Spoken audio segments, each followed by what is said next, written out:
I am sincerely grateful to be among all of you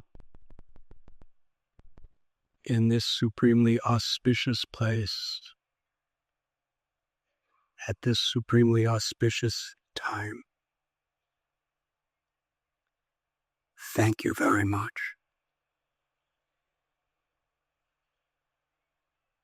You are reflecting on the month of Kartik in 1972, when His Divine Grace A.C. Bhaktivedanta Swami Prabhupada brought an assembly of devotees from various places in the world,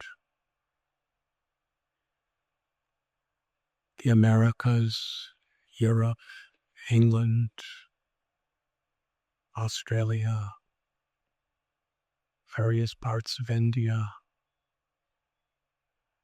were at the Samadhi Mandir and Patan Kutir of Srila Rupa Goswami. He gave a series of lectures for 1 month of the Bhakti Rasamrita Sindhu,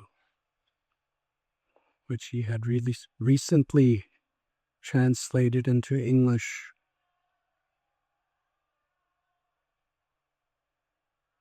As the nectar of devotion.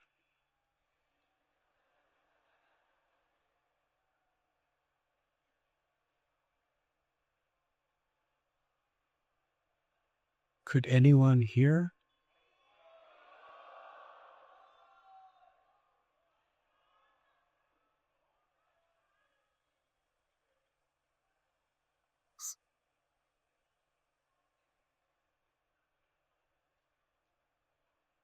Hare Krishna.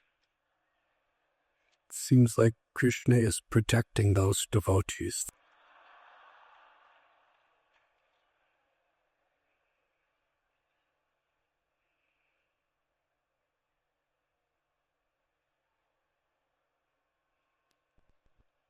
We were speaking yesterday about the beautiful, infinitely sweet hero's welcome when Lord Sri Krishna returned to Vrindavan after conquering all of the asuras throughout the world.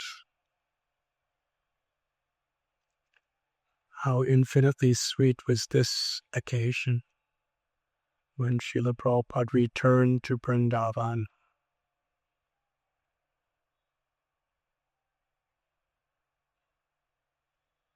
He left with 5 boxes of the Srimad Bhagavatam.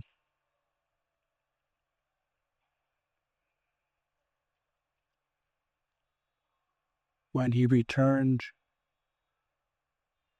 there were millions of his books in circulation and being read. He left alone. He returned with disciples and followers all over the world. And many had come to join him in Vrindavan. When he left, he was practically penniless. No money, no resources, no one to help him. He returned with wonderful temples on so many continents.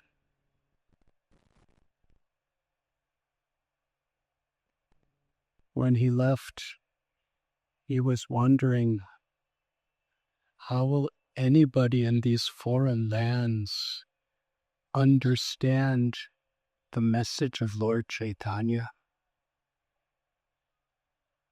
when he returned, there were thousands and thousands of devotees from foreign lands surrendering their lives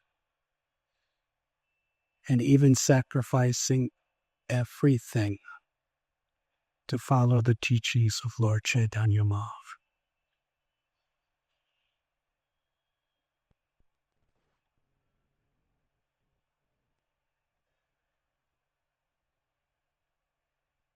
How can we imagine when Srila Prabhupada would bathe in the Yamuna, meditating on the order of his spiritual master? And now he's watching as devotees from all over the world are blissfully bathing in Mother Yamuna.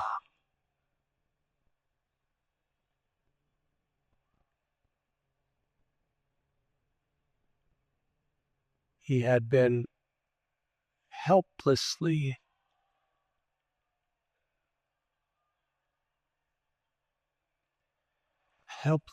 praying to his Guru Maharaj and Srila Rupa Goswami to empower him. This was at a time his books were not even published. There wasn't a clue of how he could ever go overseas. He didn't have a passport. He didn't have a visa. But he was praying for the mercy of Srila Rupa Goswami. And now wonderful devotees from all around were gathered at Rupa Goswami's Samadhi to hear his teachings.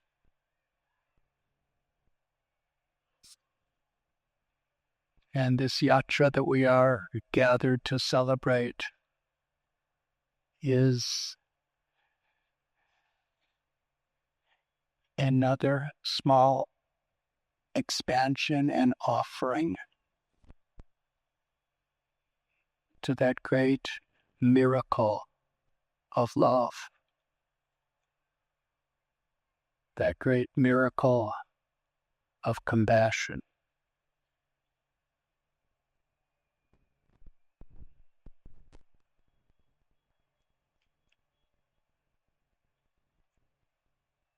And Srila Prabhupada, with his pure, transcendental Vaishnava qualities,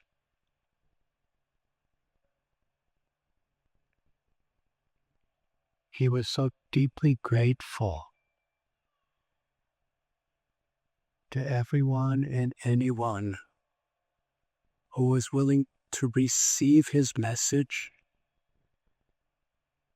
and help him share it with the world.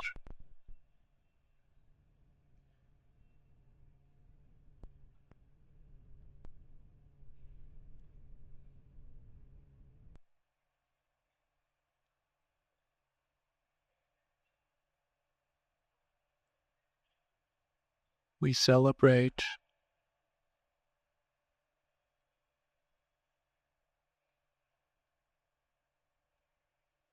not only in our gratitude to Srila Prabhupada, but in our gratitude to Srila Prabhupada, our gratitude to all those who he is grateful to.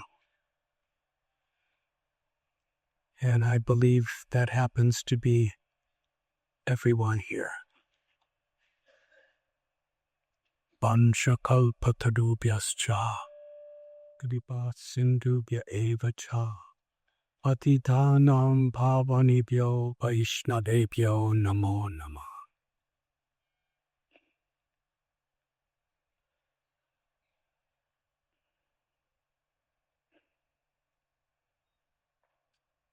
We have come together at Govardhan Hill, Shri Giriraj.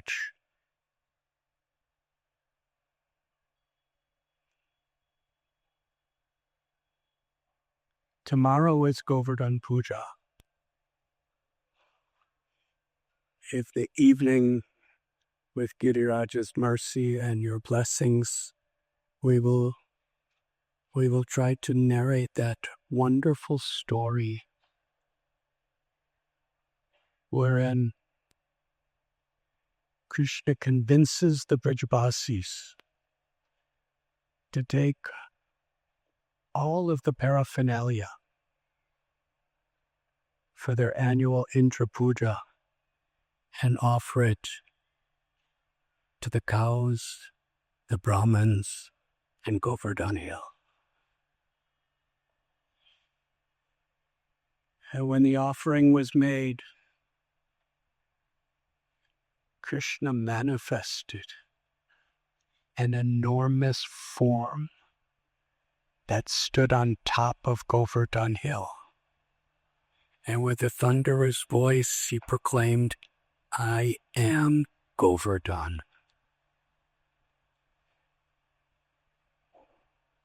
And the cowherd boy Krishna, standing with the Brajavasis, he bowed down to his own form as Giriraj.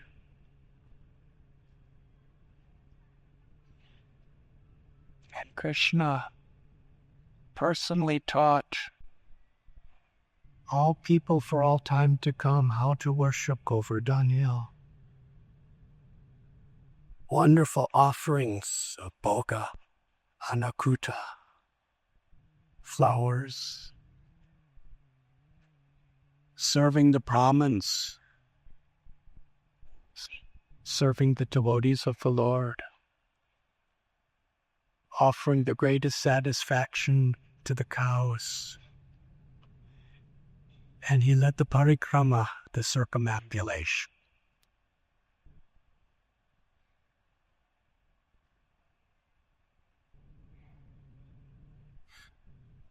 When Sri Chaitanya Mahaprabhu came to Giriraj about 4,500 years later,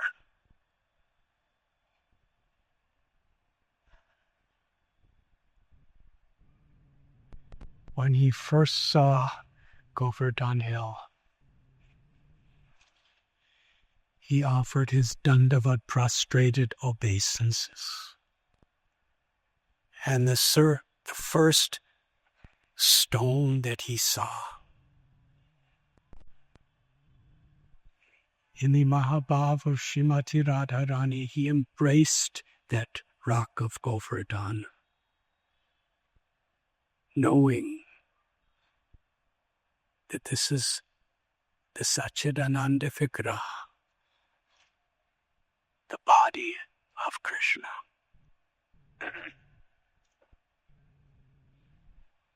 In the Srimad Bhagavatam,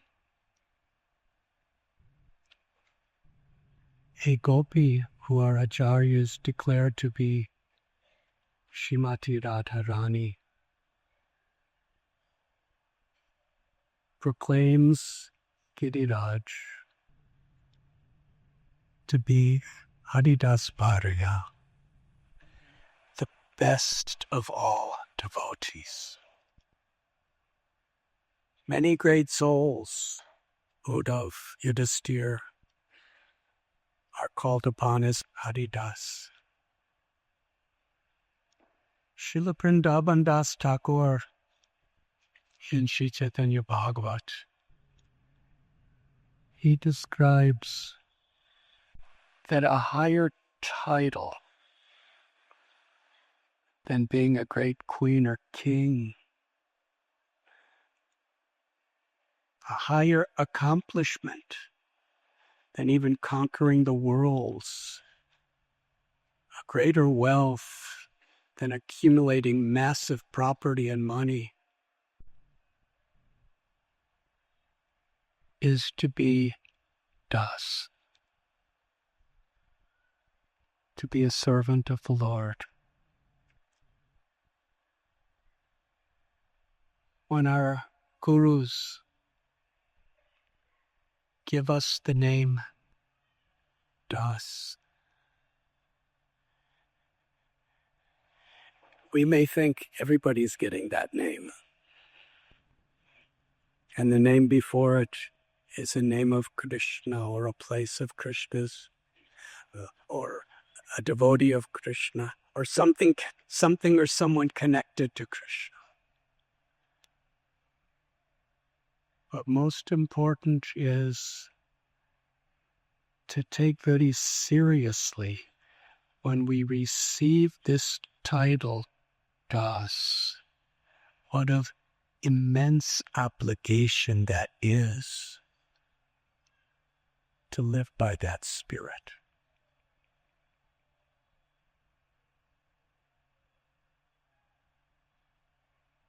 If you're given a title of being the governor of state or a head of state, what a responsibility it is to not only follow but to protect the laws of that state. For one who is given a high position, it's not something to enjoy. It's a responsibility entrusted to us to be Das, to be a servant of the Supreme Personality of Godhead.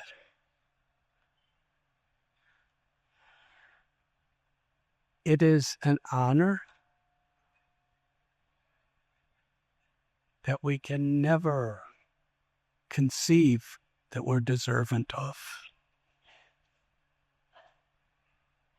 It really is causeless mercy. But it is also a responsibility entrusted to us to live up to that exalted title.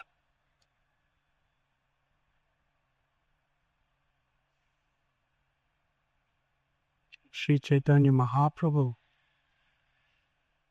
who is Krishna in the spirit of Sri Radha's love, he gave us even deeper insight.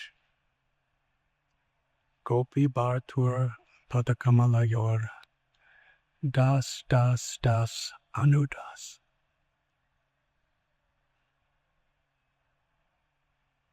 If we're truly a Das, if we're truly a servant of Krishna, then samsiddhir haridosha. Our purpose is to please Krishna.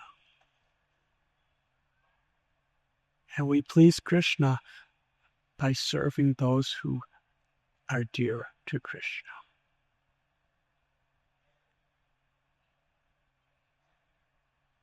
At one time, His Divine Grace, Srila Bhakti Siddhanta Saraswati Thakur Prabhupada, was in a place and people wanted to meet him, to have his darshan. When they would come in,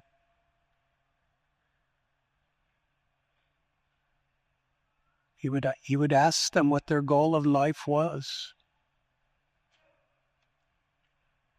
To be a servant of Krishna. He spoke a few words and politely said he was busy. But if someone came in and said, my goal in life is to be a servant of Krishna,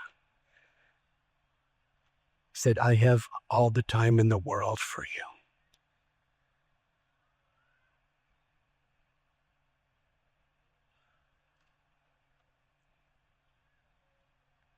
Yes, if we recognize that Srila Prabhupada loved his devotees, then according to how we could best serve, we feel it a great honor and a great responsibility to serve those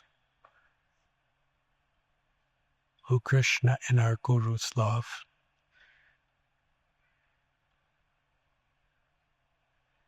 And Krishna and Srila Prabhupada and our Guru's love is not necessarily the way we would like to interpret it. Because we want to interpret things according to our love, according to our preferences, according to our habits, according to our experiences. But being a servant is a very, very deep subject. In one sense, it's in a Vaishnav spirit to be das. It's the conclusion of all the philosophies and knowledge of all the holy scriptures of the world and all the Vedic literatures.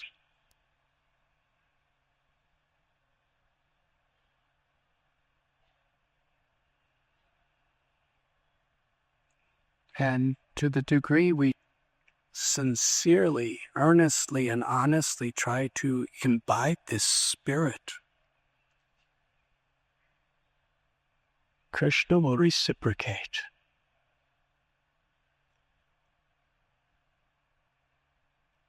And cleanse our hearts, our minds, as we hear his glories and chant his holy names.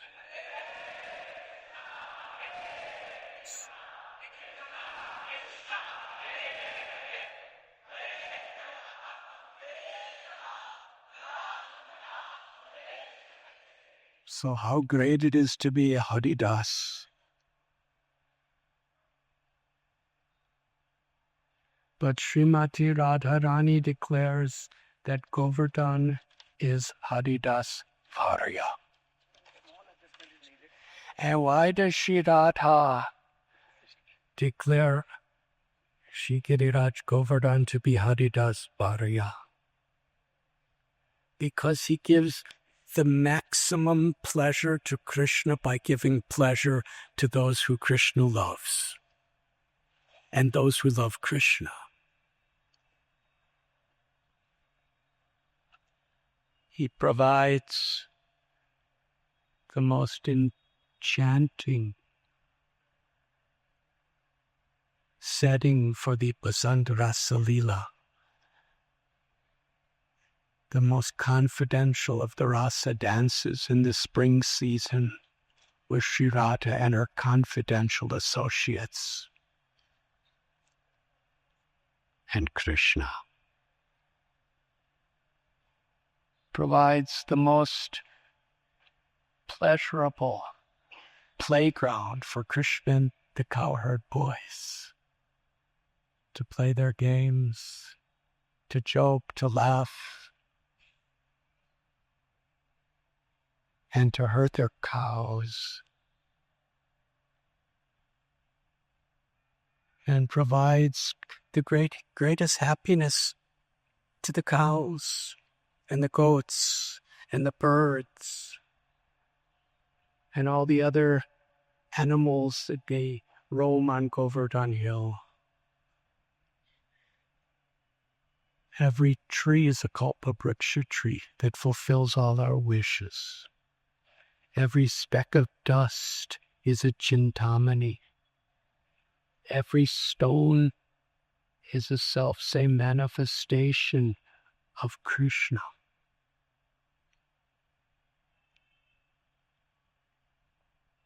Who is taking the greatest pleasure being a servant of his devotees. Nectarine waters, lakes, waterfalls, rivers, limitless fragrant flowers, beautiful blossoming flowers, wonderful caves that are cool in the summer, warm in the winter, filled with jewels and wonderful furnishings and incredible panoramic views of Vrindavan.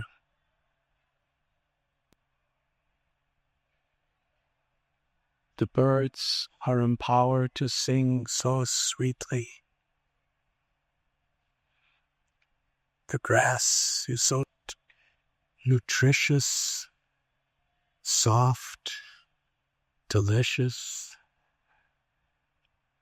for the gopas and the gopis and the cows to trample and dance upon, and for the cows to eat.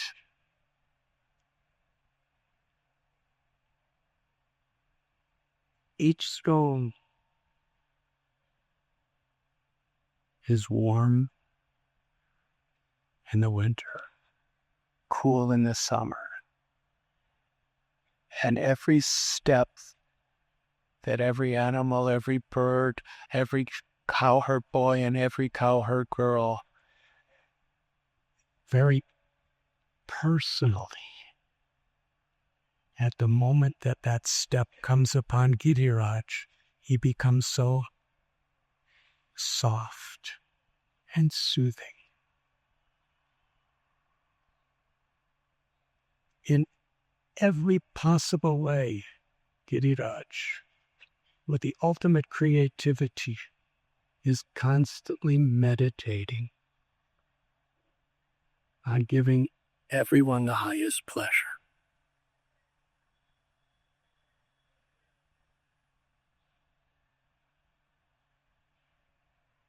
And the person who gives Krishna the highest pleasure, Shridhata, she declares that Giriraj is the best of all devotees.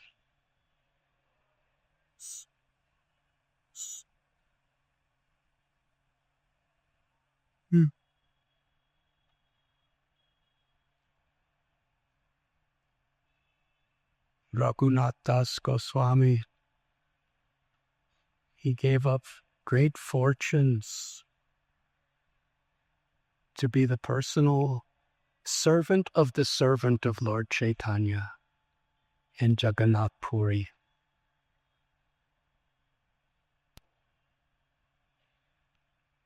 By the mercy of Lord Nityananda, he was allowed to be liberated from all the entanglements and distractions of material life and be in the personal association of Lord Chaitanya. And he is our Prayojana Acharya.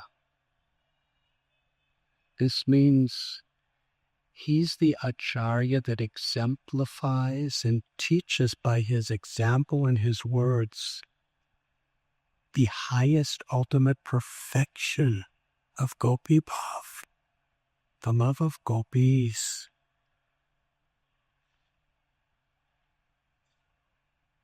And yet Raghunath Das Goswami,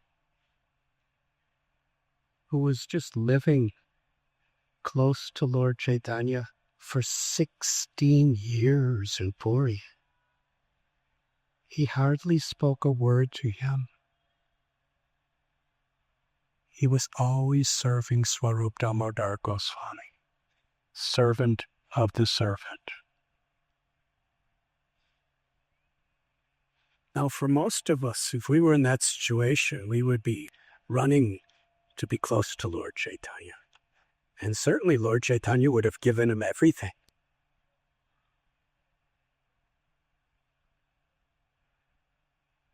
But in his humility, he understood Lord Chaitanya will be more pleased with me if I serve somebody who loves him.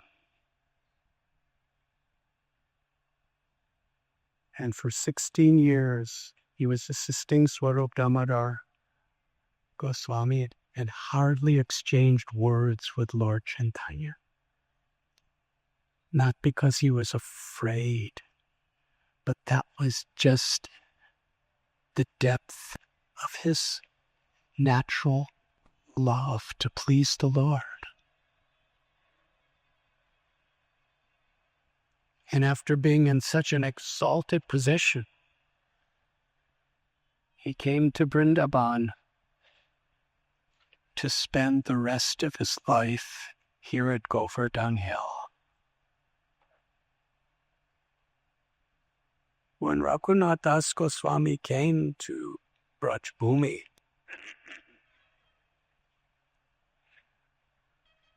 according to the scriptures we are studying, it seems like Shyamakund and Radhakund were in the same state as when Lord Chaitanya discovered it. Two puddles in a paddy field. And for generations, Vrijabasis didn't give it any attention whatsoever, because they just thought there were two puddles of water in a paddy field. But when Sri Chaitanya Mahaprabhu was sitting under that tamal tree, praying, not praying, but whatever, he was in the mood of a devotee, he was praying to discover Radhakund and Shyamakund. He saw the Radhakund and Shyamakund of the spiritual world, which is more elegant, charming, and opulent than anything within creation.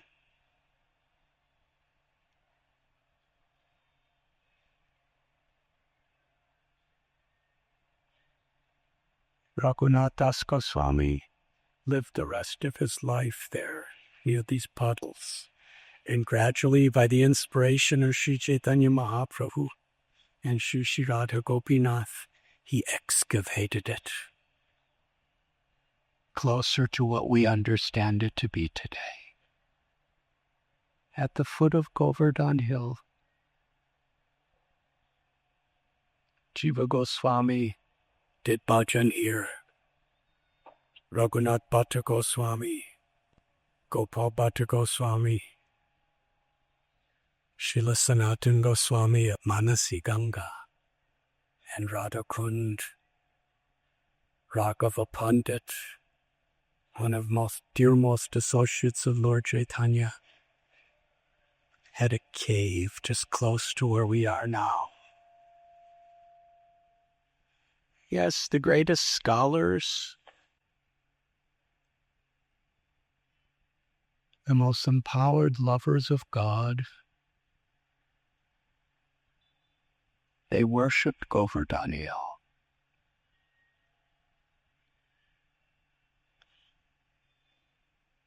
Who are we to all be assembled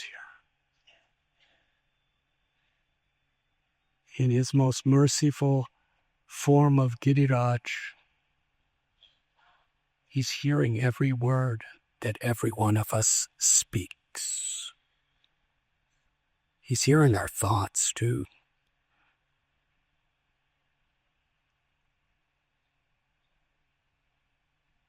We are in the presence of ultimate greatness.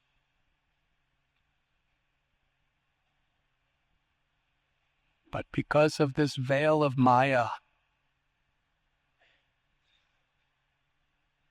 we take great things to be ordinary, and we take ordinary things to be great.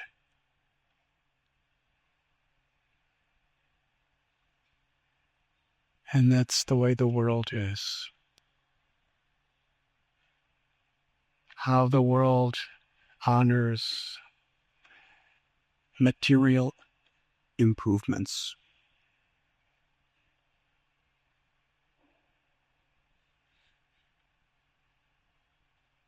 In the form of so many sciences and technologies and arts and cultures, power, fame, wealth, money, property, influence, physical beauty, accumulation of abundant memory and knowledge.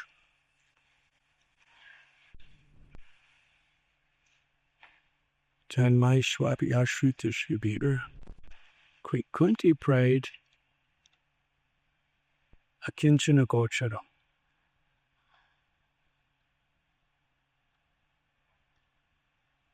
The whole world is seeking these material opulences, but they make one proud. And if one's proud, however one dresses, whatever position one may be in, one cannot, in a genuine, feelingly way, call out the names of God.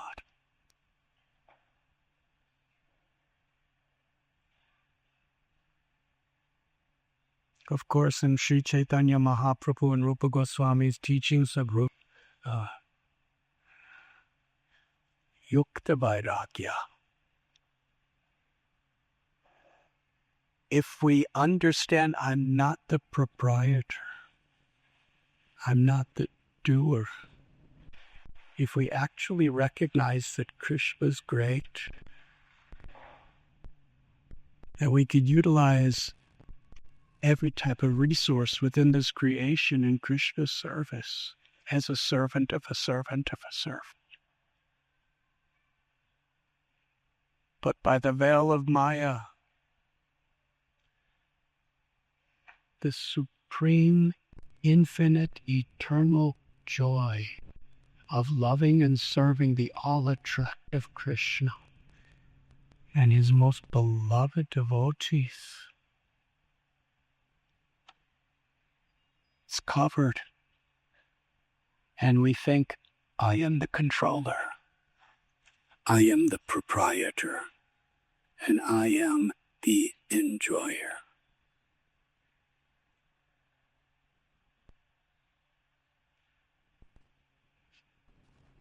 We are in the presence of Giriraj.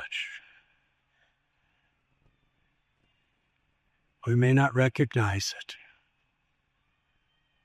but by hearing from Krishna, from Bhagavan, by hearing from the sacred literatures, the Shastras, the sadhus, the gurus,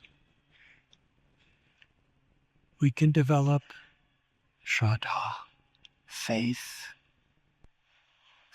in what is on the other side of that veil that's covering us.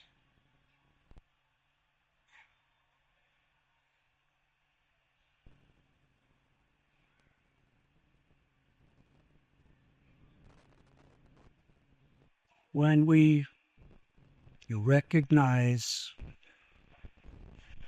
the greatness of Krishna and our own inadequacies, then how could we arrogantly find fault with others? The veil of Maya covers Krishna's glories and our own relationship with Krishna to such an extent that we displease and even offend Krishna and find so many ways to justify it.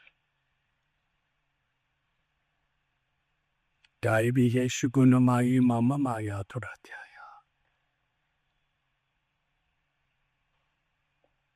Maya is very strong.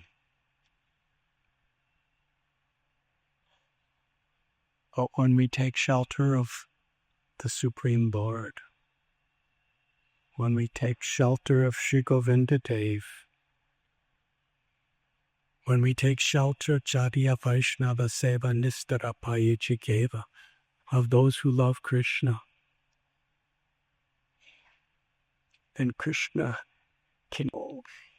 he gives us the faith to move beyond that veil of Maya.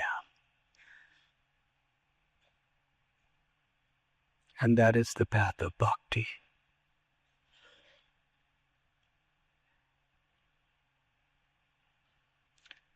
Today is Diwali.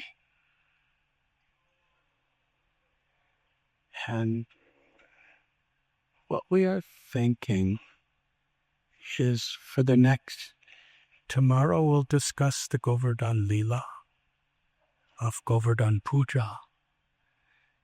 And beginning today and for next several days, we will, with your permission, in our own unqualified ways, we'll try to describe the various holy places around Govardhan Hill.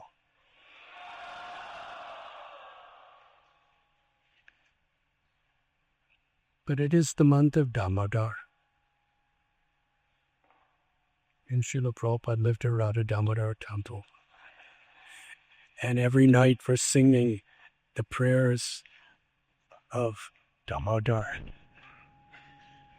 I would like to briefly share this story. On the day of Diwali, we could say long ago,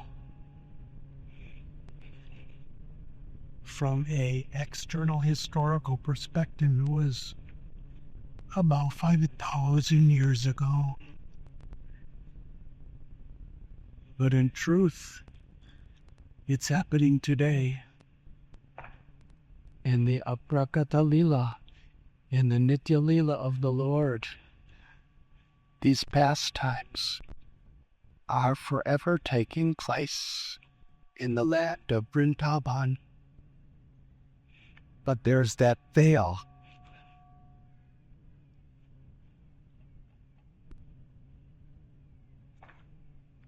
Rimanjana Churita Bhakti Vilochanena. This phrase was spoken by Lord Brahma in Brahma Samhita. When we're in transcendental consciousness, that's like the cawing of a peacock. Lord Chaitanya everything would remind him of Krishna. In this eternal Lila of the Lord,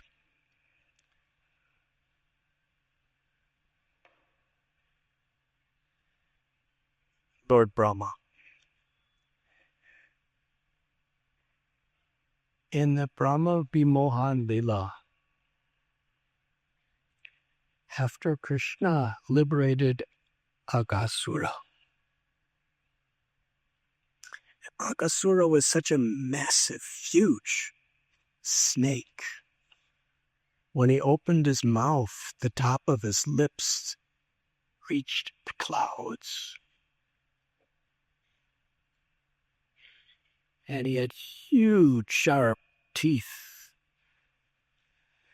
And his breath was filled with all the dead living beings he devoured. We're afraid of a little snake. Can you imagine Bakasura?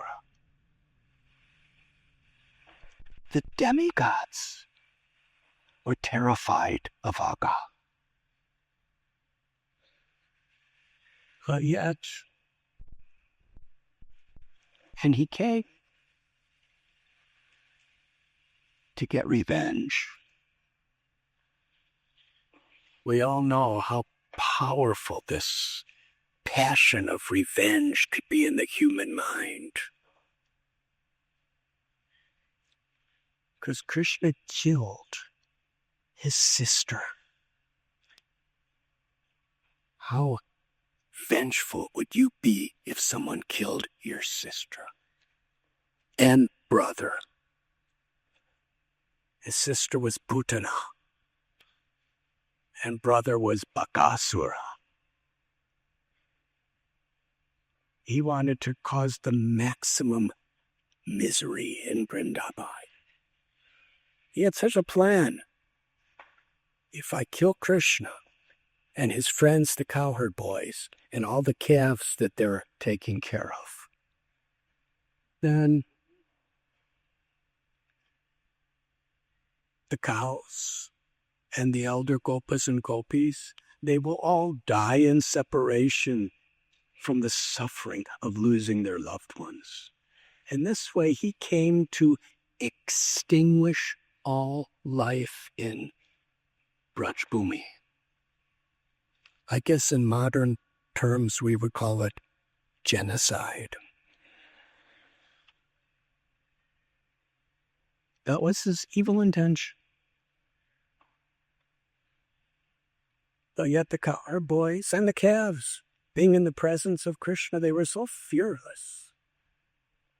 Ajahure Manasi Nandanandana Abhay Charanadavindana. They happily smiled and clapped and danced into his mouth.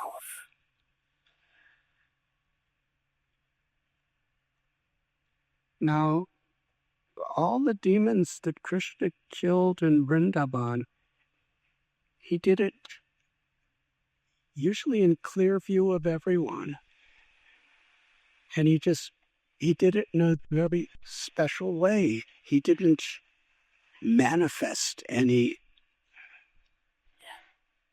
apparent Aishwarya. But because all the children were unconscious and the calves were unconscious, and Aga closed his mouth and nobody could see what was inside, Krishna secretly expanded his body, bigger, bigger, bigger, bigger, bigger, and Aga was trying to get bigger to breathe. But he suffocated.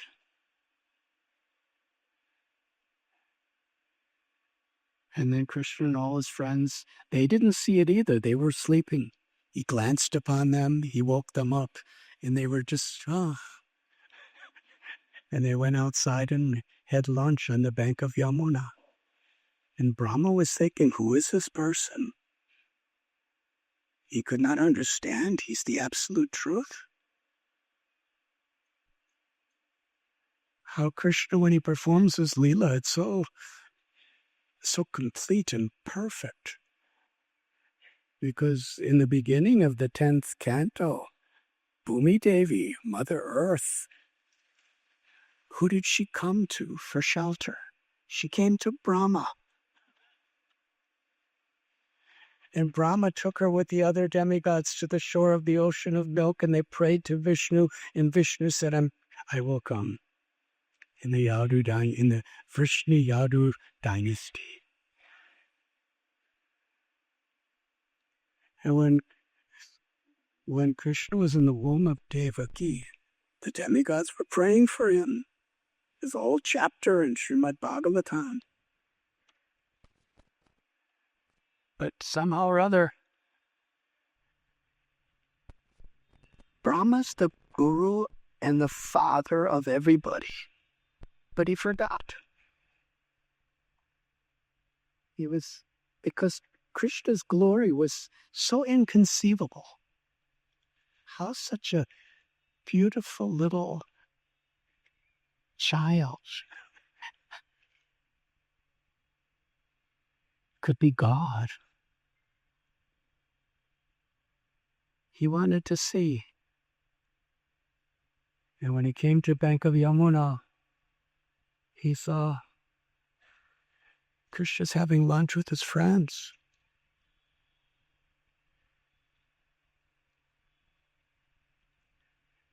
Somebody would take a bite from a laddu and say, Krishna, this is very good, try it. And they take it out of their mouth and give to Krishna. And Gopal would say, oh, this is very good. And he would take a bite, and they were just sharing it.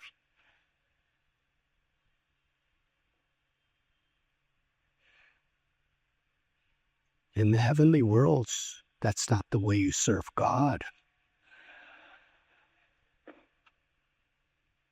He wanted to test. He took all the calves and all the gopas and hid them. And I'm not going to tell the story, because I was supposed to tell another. This is the reason my classes go overtime sometimes. I'm sorry.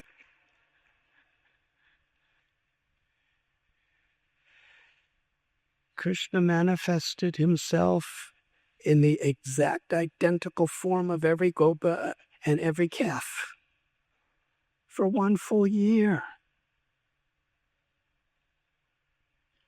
And that was just a minute for Brahma. He came down to see. And he was bewildered. All the calves were there. All the cowherd boys were there. But yet they were still in a cave where he had them sleeping. And he was utterly bewildered. And then all the cowherd boys and all the calves turned into 4-armed forms of Narayan. And around them were all the demigods and the sages, around each one of them. And there were limitless calves. What was Brahma see? He was completely bewildered.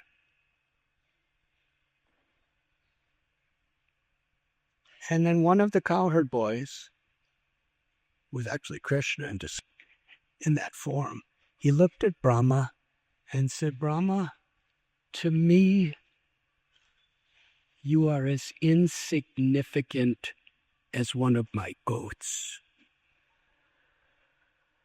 This is the way you talk to the creator of the universe.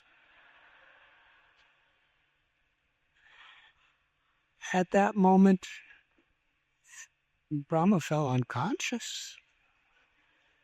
And everything disappeared. And all there was Krishna, standing with that little ball of food in his hand, looking for his friends and calves. And Brahma fell unconscious again. And when he looked up, he recognized this little cowherd boy is the absolute truth, the source of all avatars. The creator of all material existence, and the supreme enjoyer in the spiritual world for all eternity. Brahma surrendered. He realized the first thing, he was insignificant.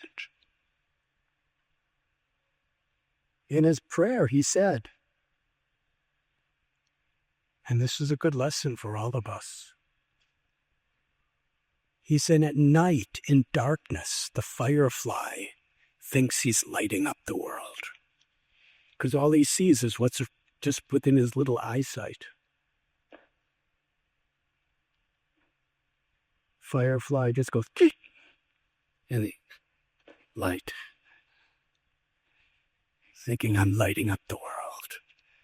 But in the presence of the sun, the firefly realizes I am insignificant. In the presence of Krishna, Brahma is thinking he's utterly insignificant. Did that make him depressed? No. It made him happy. Because in that state, he surrendered his life. He surrendered his body, mind, words, his soul to Krishna to serve. And it was in that surrender that he was given the vision of Vrindavan.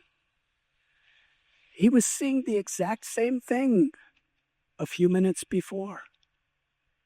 He was seeing trees. Now he's seeing every tree as a kalpavriksha. He was seeing the dust on the ground. Now he's seeing every particle as a chintamani, more precious than heavenly jewels. He was seeing cows and calves. Now he's seeing their kamadhenus. They're wish-fulfilling cows. He was seeing little boys playing. Now he's seeing they're the most advanced, enlightened, liberated lovers of God in all existence. What was the difference between just before and just after? He surrendered. He took shelter. He was Trinada Pisunichena. He was really humble. And Krishna revealed Goloka, Gokula. In Brahma's prayers, Premanjana Churita Bhakti Velochane. One can see God only when one's eyes are anointed with the salve of love. It's not through just accomplishments, knowledge, accumulations, birth, health, These things could be valuable resources. But Bhaktya Mama Vijanati, it's only by love that we could know Krishna. Because Tesham Statayuktanam Bhajatam Priti Purvaka Tadami Buddhi Yogam Dam Yena Mamupagantite. We can understand Krishna only by our priti, our love. Krishna reveals himself.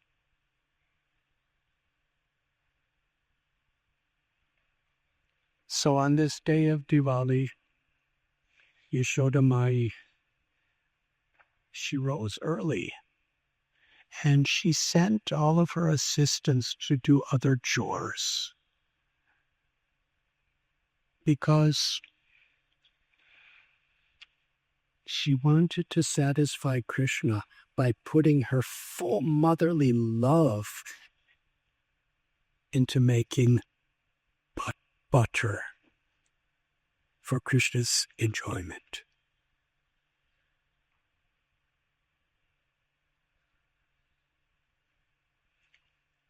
Previous to this day of Diwali, she was getting so many complaints from so many gopis, elder gopis, about Krishna coming to steal their yogurt, their butter, and their ghee.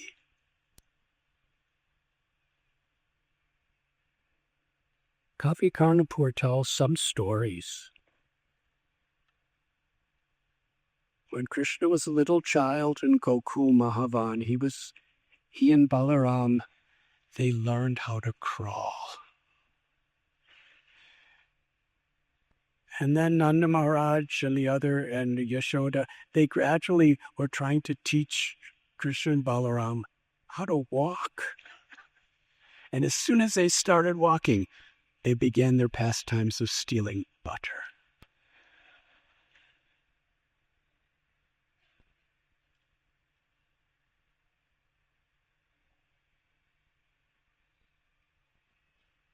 One time, Krishna was in Yashoda Mai's house.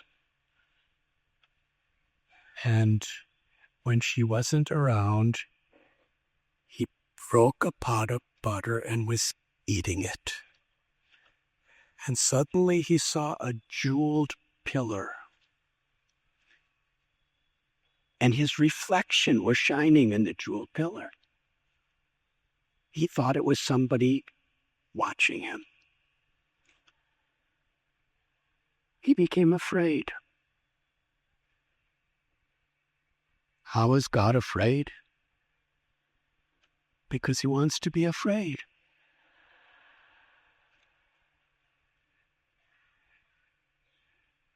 For rasa, for ecstatic, loving relationships, Krishna does everything. He started speaking with a trembling voice to the reflection in the pillar, that please, my friend, do not tell my mother that I'm stealing butter. Because if you tell my mother, I will be in big trouble. So please, my friend, if you don't tell my mother, I'll share this butter with you. He thought he was caught. Yashoda Mai was watching all of this happening. And suddenly she appeared. And Krishna cried out, I didn't do it. I didn't steal the butter. I didn't. Honest mother, I didn't do it. And he pointed to the reflection, saying, he did it.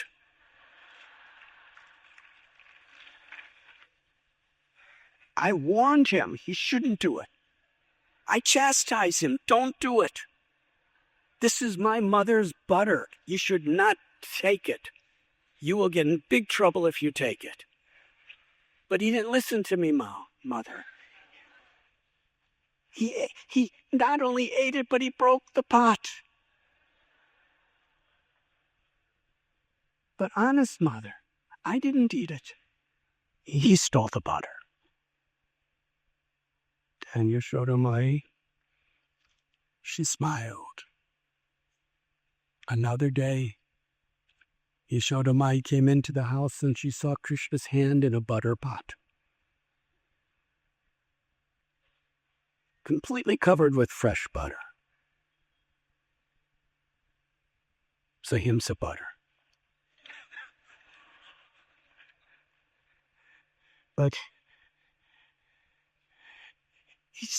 Krishna said, because you put ruby bracelets on me this morning, the heat of the shining of the rubies is causing such pain that I have put my hands in this butter just to cool it off and relieve the pain.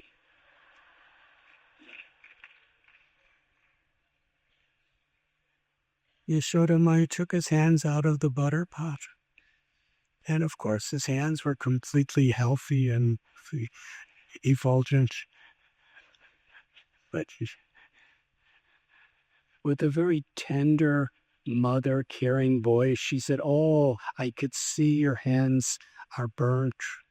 And I promise I will never put these bracelets on you again."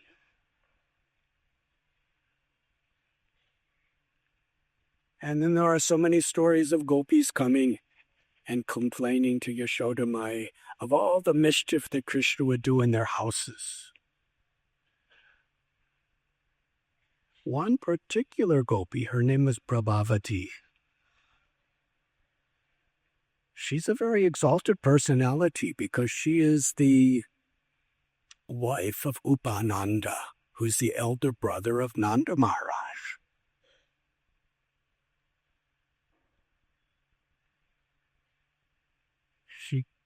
She told Yashoda Mai that your Gopal, he causes so much disturbance. We put our to hide our butter from Krishna. We put it on rafters, and Krishna comes with his friends, and they get on each other's shoulders, and they break the pots, and then they drink the butter, and then he invite monkeys and fill our house with monkeys, and they feed them butter to the monkeys. And look at your Gopal. He looks so innocent. He looks so shy and afraid. But I know at this moment he's only thinking about the next time he's going to come to steal our butter. And Yashoda looked at Gopal and he just looked so innocent. Prabhavati went home. The next day, Krishna and his friends, they saw the butter hanging from rafters on ropes. They got on each other's shoulders, and they took a stick and broke the pot. And the yogurt and butter was just pouring down on the floor, and they were calling monkeys. And when Prabhavati heard the pot crack, she came running to the room, and all the cowherd boys ran away, but she caught Krishna. And she said, "Now your body's covered with my yogurt and butter. Now I'm going to take you to Yashoda, and she will teach you good lesson." So she was pulling little Gopal by the hand. And Gopal became very serious. He said, "Do not tell my mother. I warn you, do not tell my mother." She pulled him to Nanda Bhavan in Gokul. On the way, Nanda Maharaj happened to be, and Krishna was so embarrassed by being apprehended. He put a cloth over his face so Nanda Maharaj didn't see him. Then they came before Yashoda Mai. And Prabhavati said, "Now I caught Krishna in the act of stealing my butter. You could see his body is covered with it. Here he is." And Yashoda Maya said, yes, I will teach him a good lesson today. But his face was covered with cloth. Yashoda Maya said, take off that cloth. Prabhavati removed the cloth, but she didn't see what would. Yashoda Maya just looked completely, amusingly perplexed. She didn't say anything, but she just looked really perplexed. Prabhavati looked at Gopal, and she saw, while he was still in her hand, it was her own son. Very embarrassing. Yashoda Maya didn't say anything out of respect. Prabhavati was completely bewildered. I brought my own son. And she, still holding his hand, she said, let's go home. And as they were going home, she heard a little voice. And she looked down, and in her hand was Gopal. And Gopal curved his eyebrows down in a very serious way. He said, "Oh, Gopi, I warned you. If you ever do this again, I will take the form of your husband."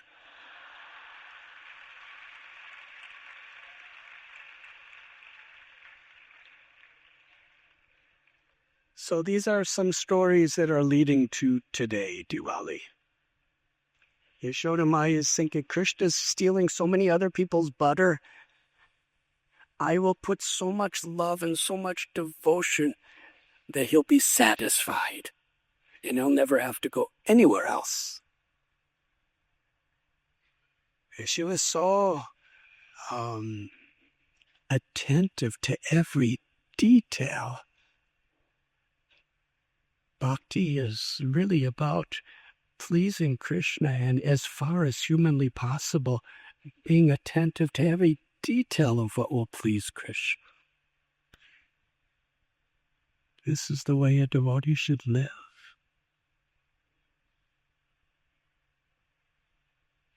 Nanda Maharaj had 900,000 cows. Yashoda Maya selected the 108 cows that gave the best, most nectarine milk. And among them, she chose 8. And among them, she chose 1. And that would be the cow that would supply Krishna butter. And she grew the grass for this cow. Very, very special grass. She didn't use water. She used the milk of those most supreme cows to water the grass. And the grass was called Padmagandha. It was so fragrant and so sweet. And that was the only grass she fed to this cow. And she fed it with her own hands. And she personally milked that cow with her own motherly love. And she personally transformed it into yogurt, dahi, and then on that Diwali morning, or on this Diwali morning, she was churning it. And it was early morning, so Krishna was still sleeping. And as she was churning, she was absorbed in remembering Krishna and chanting Krishna's names and glories. Every day in Vrindavan, the devotees would compose beautiful poetry and songs about what Krishna did on that day. And as she was singing about Krishna and remembering Krishna with her motherly love, tears were in her eyes, and she was singing so sweetly and so beautifully, and the sound of the butter churning was keeping rhythm to her beautiful songs. And out of motherly affection, milk started coming from her own body. And Krishna was sleeping. But as soon as that motherly milk started coming from her body, Krishna woke up, and he was hungry, or let us say thirsty, to receive that love. So he jumped out of his bed and he came running to the scene, and he held the churning rod and stood between his mother and the churning rod and demanded, "I am thirsty. Please feed me." And Yashodamai's heart melted. She put Krishna on her lap and began to feed him. But in the next room,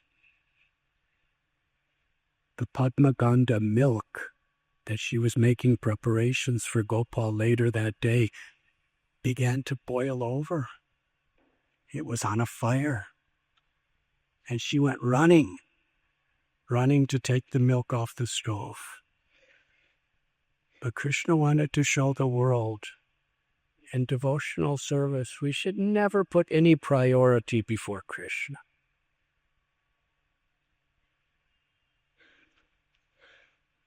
So while she was away, he took a stone and broke the pot that she was churning and began to eat the yogurt. And he ran away. Yashodamai came back. And Krishna was gone. The pot was broken. Butter was spilled all over. She saw his tiny little footprints of butter on the ground, on the floor, and she followed them. And in the outside courtyard, he climbed a wooden grinding mortar to reach butter that was hanging from a rope.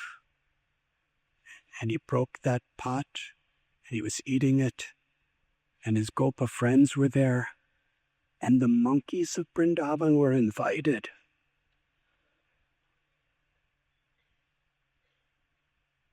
Gopal was personally, with his own hand, distributing this yogurt to the monkeys. And our acharyas tell us that when Krishna was in his incarnation of Lord Ramchandra, in that great battle to rescue Sita, it was Lakshman, Ram, and the Vanaras, the monkey army, Hanuman, Sugriva, Lila, Jambavan, so many. And they built that bridge across the ocean, and they fight that mighty war. And after Sita was rescued, Ram was in exile. He told monkeys, "I have nothing to give you in return." But Krishna called those same monkeys to be monkeys in Vrindavan, where he could fully reciprocate them with his own loving hands, giving the yogurt from his mother's pot. But when Yashodamai came into the room with a little stick in her hand, the Gopas saw this and ran away. The monkeys saw her and they shrieked. It started jumping onto the trees and through the windows and everywhere. And when Krishna saw this, he looked around and he saw his mother. He jumped down to run away. Krishna ran and Yashodamai ran after him. Who could catch God? He's faster than the fastest. but she was running with all of her strength because she wanted to protect her by her motherly love. Krishna was running and she was running. She had flowers in her hair. Some of those flowers, when they heard her chanting Krishna's glories while churning the butter, they jumped from her hair to take the dust of her feet. But now that they saw that she was about to punish Krishna, they didn't want to be a part of it, so they fell from her hair. Being subordinate to his devotees' love, we could say that Krishna allowed himself to be caught by Yashoda. But on a deeper level, the rasa of Vrindavan is so beautiful that Krishna just could not escape the love of Yashoda.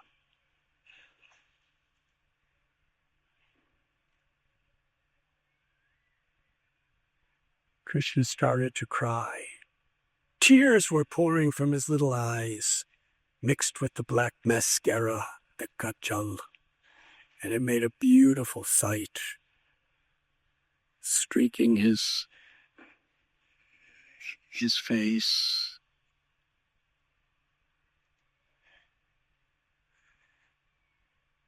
Mother, I did it, I confess. Please put down that stick. And Yashoda Mai saw he was afraid of the stick, so she threw it aside.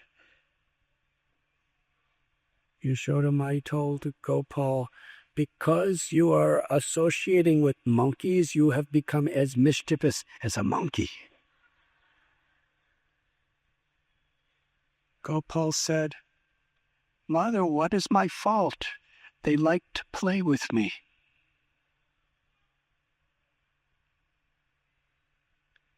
Kunti Devi remembers this beautiful episode, that he who is feared by fear personified,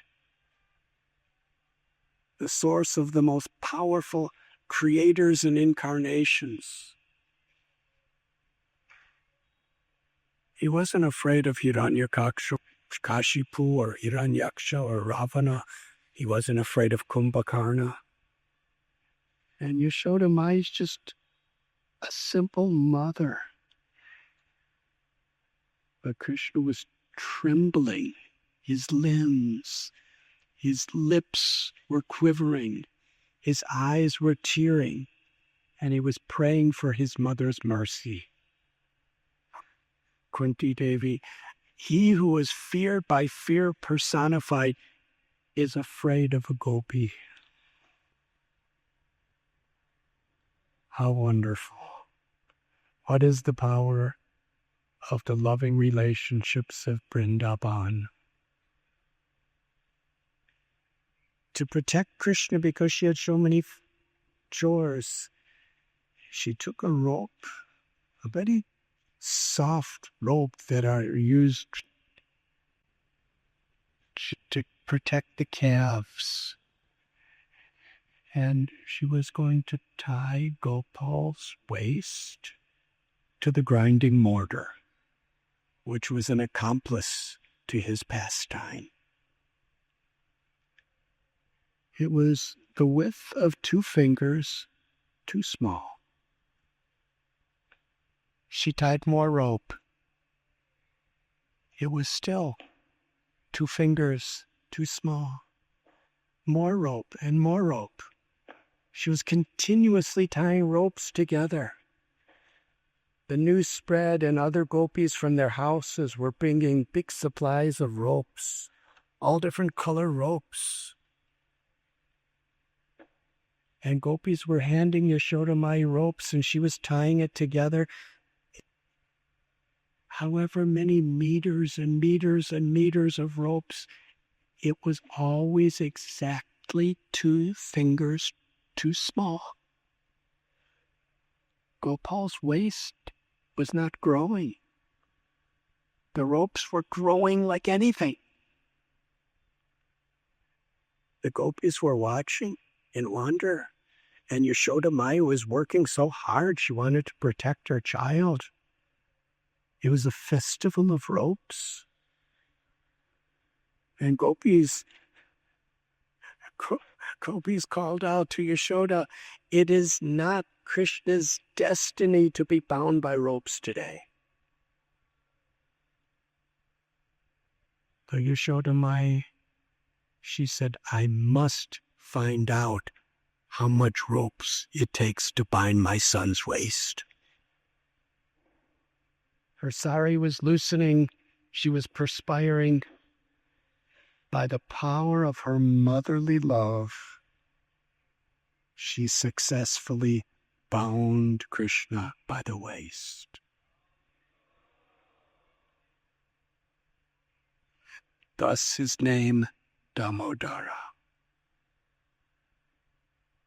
And every evening during this month, we sing the beautiful prayers by Satyavrata Muni, where he's offering his obeisances to the rope. Because what is that rope? It is his mother's love. It is the love of his devotee. Krishna finds the greatest pleasure being bound, being held captive by the love of his devotees. Therefore, this month, we call it the month of Damodar. In the Vedic calendar, it is a month, but we celebrate it in this spirit. It is the month where we celebrate the power of Bakti, the ultimate power. The power that Krishna takes the greatest pleasure to be bound and conquered by.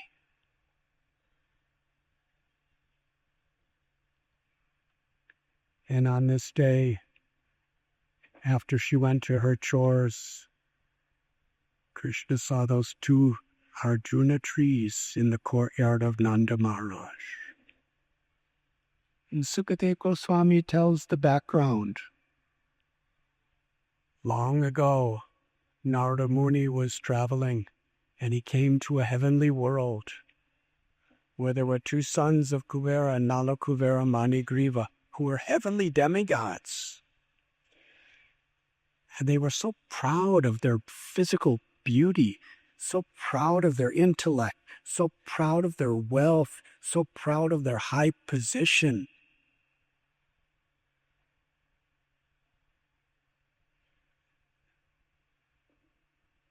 They were having amorous sports with young heavenly damsels in a lake. And when Narada Muni came by, the heavenly damsels saw him and they were ashamed. They were all without clothes. So they immediately got up and covered themselves.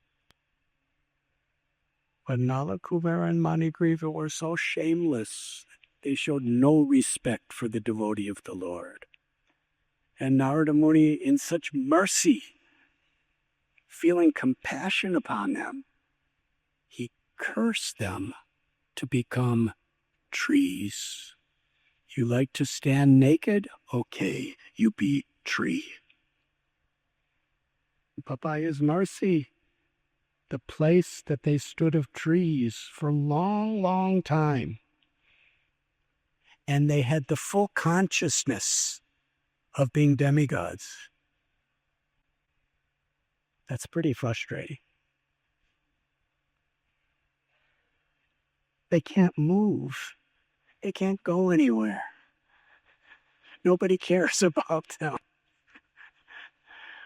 But in that state, they became very purified. And as they were getting purified, some generations later, Nanda Maharaj built his house there. And that was his courtyard. And every day they were seeing Gopal's pastimes and Balaram's pastimes. They became completely purified. And when little little Gopal saw the twin Arjuna trees, he remembered his devotee Narada Muni, who so long, generations ago, he showed mercy to them. And Gopal never lets the mercy of his beloved devotee go in vain.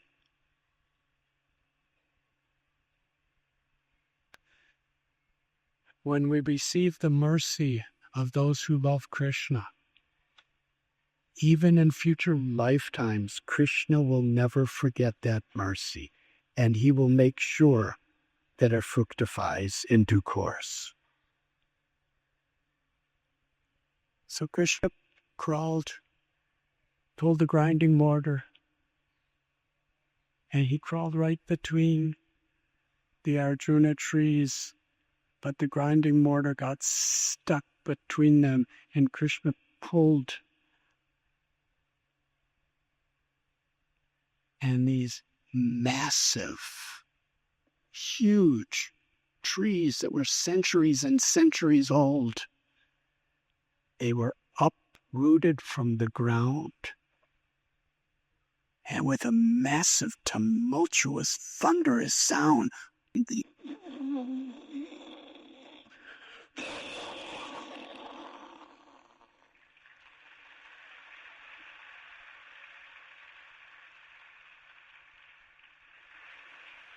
but the difference is the entire earth shook. And everyone throughout Brajabhumi, what is that? They were horrified, and they came running to the scene. And Nanda Maharaj and some of his cowherd men, they saw little Gopal right in between these two massive fallen trees. Previous to Nanda Maharaj coming, his little friends came. They gathered around. They saw everything. They tried to untie the knot. But because it was tied with the bhava of Yashoda Mai's Vatsalya Ras, they had no power to disentangle it. But Nanda Maharaj, with his fatherly love, untied the knot. And the little children, they began to tell what they saw. Gopal crawled between the trees. He pulled it. He pulled them down. And then out from the trees came these two effulgent people. And they had a conversation with Krishna. And then they bowed down to Krishna. And then they circumambulated Krishna. And then they flew up into the sky. Brajabasis were thinking, what is this? How could we believe such a thing? Nanda Maharaj took Krishna on his lap. It was so fearful. From their perspective, he was on either side of him. There was hardly an inch between where he was on his knees and where the tree was lying. When Yashoda Mai heard the tumultuous roar and crash of the trees, she became so afraid. And when she heard what happened, she came running frantically. She considered it her fault. She's the one that bound Krishna. She felt responsible. She felt ashamed. She came running to Gopal. Nanda Maharaj said, Gopal, your mother has come. Go to your mother.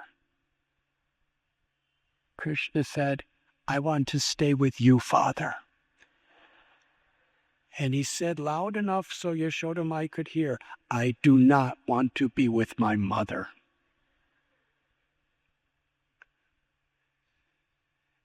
That was like a thunderous bolt into her soft heart that devastated her. She began to cry. She went back to her home, and she was simply crying. and Krishna was playing on the lap of Nanda Maharaj. And after some time, Rohini Devi, the mother of Balaramji, she came running, very, very serious and grave. She said, Gopal, your mother, she's feeling so guilty. She's feeling so ashamed. She's trembling in anxiety. She's constantly crying. Because of what she did to you, she's withering away. She's about to die. Unless you come to her, she will not survive. Gopal, please save your mother.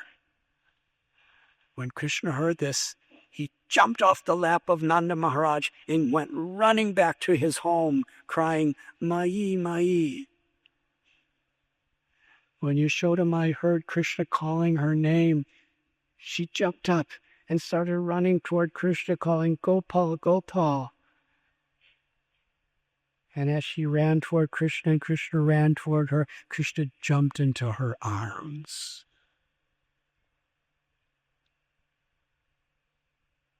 And then she fed Krishna the milk of her motherly love on her lap, which is where the story began.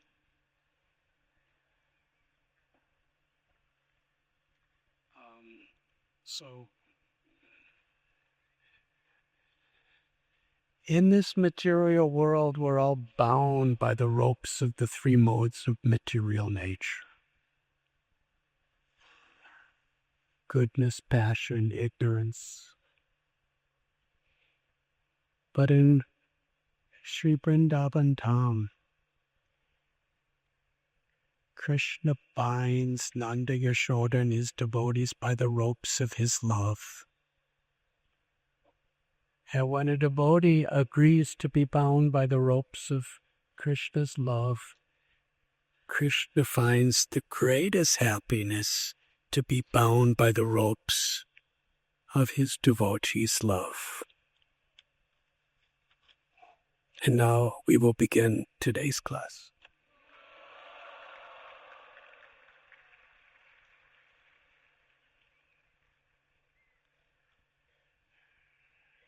When Sri Chaitanya Mahaprabhu came to Vrindavan, he began his Govardhan parikrama at Manasi Ganga. So, with your permission, I'd like to begin this narration at Manasi Ganga. Sri Chaitanya Mahaprabhu, he took his bath there. And then he went to he worshipped Manasi Ganga. And then he went to the temple of Haridev and danced before the form of the Lord. And from there, he did his Govardhan parikrama.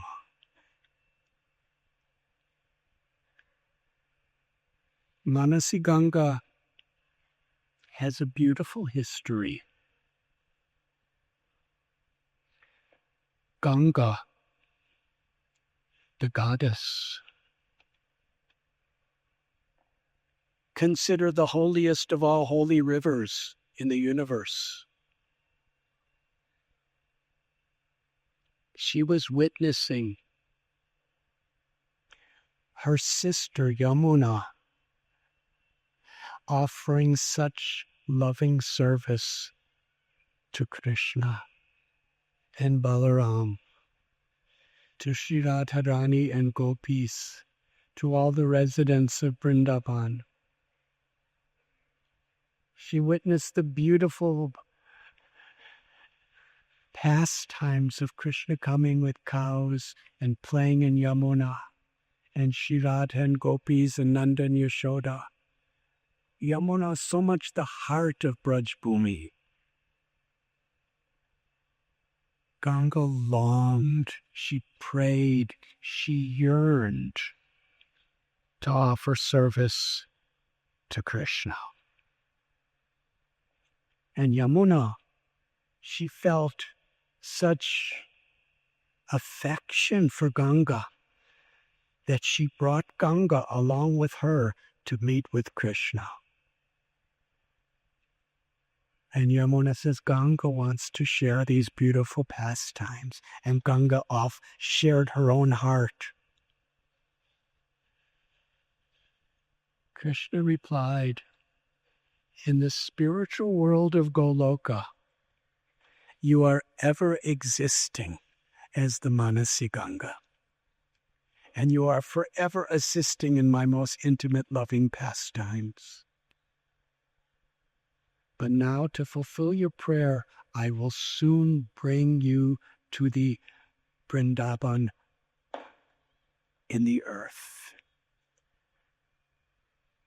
where you will reside at the holiest of places, Govardhan Hill. And you will share my sweetest pastimes. Soon after, in Bandiravan, Krishna was playing with cowherd boys. And at that time, they were still taking care of calves.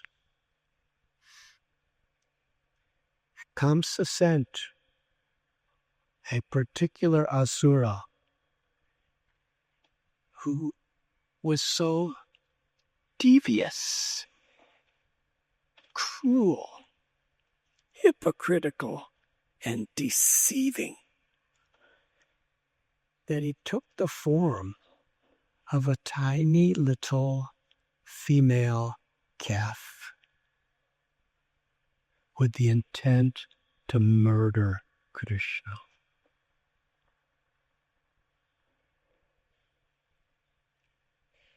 He was so innocent looking, so sweet.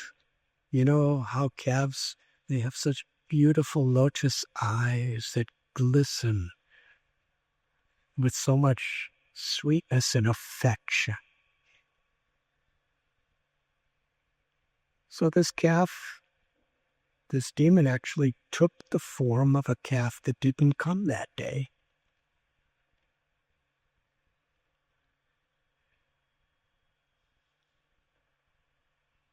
Nobody detected except Krishna. Krishna secretly went to Balaram, said, you see that calf? That calf is deceiving us. He's a powerful demon who has taken disguise. Krishna walked up behind the calf.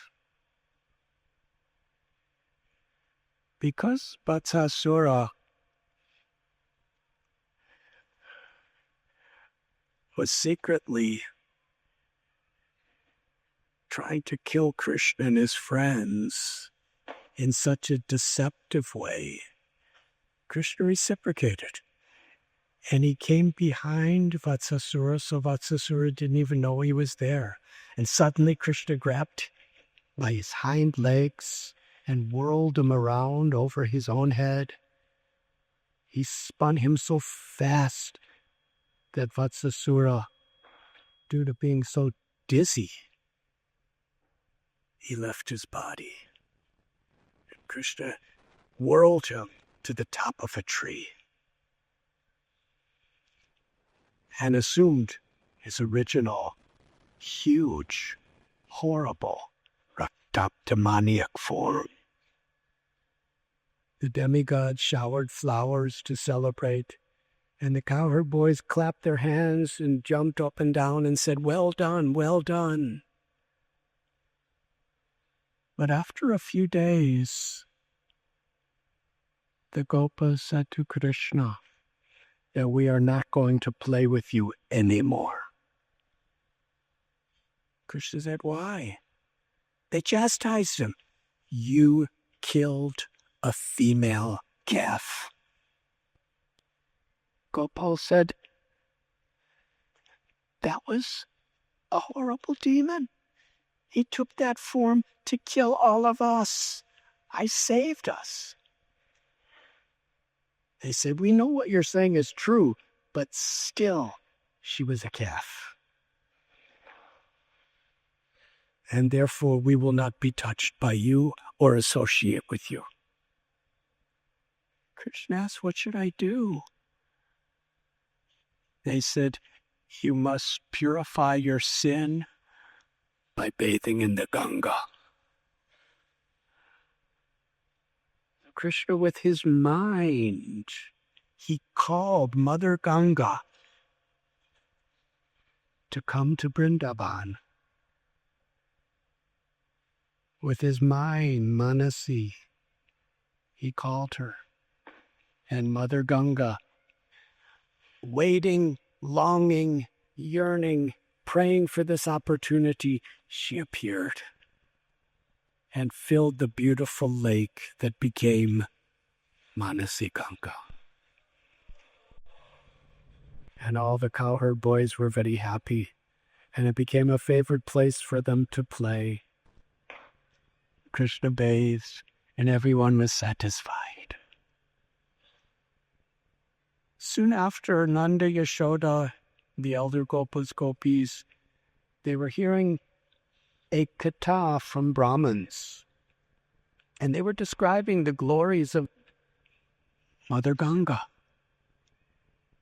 They told a story that once Garuda was carrying in his claws a snake,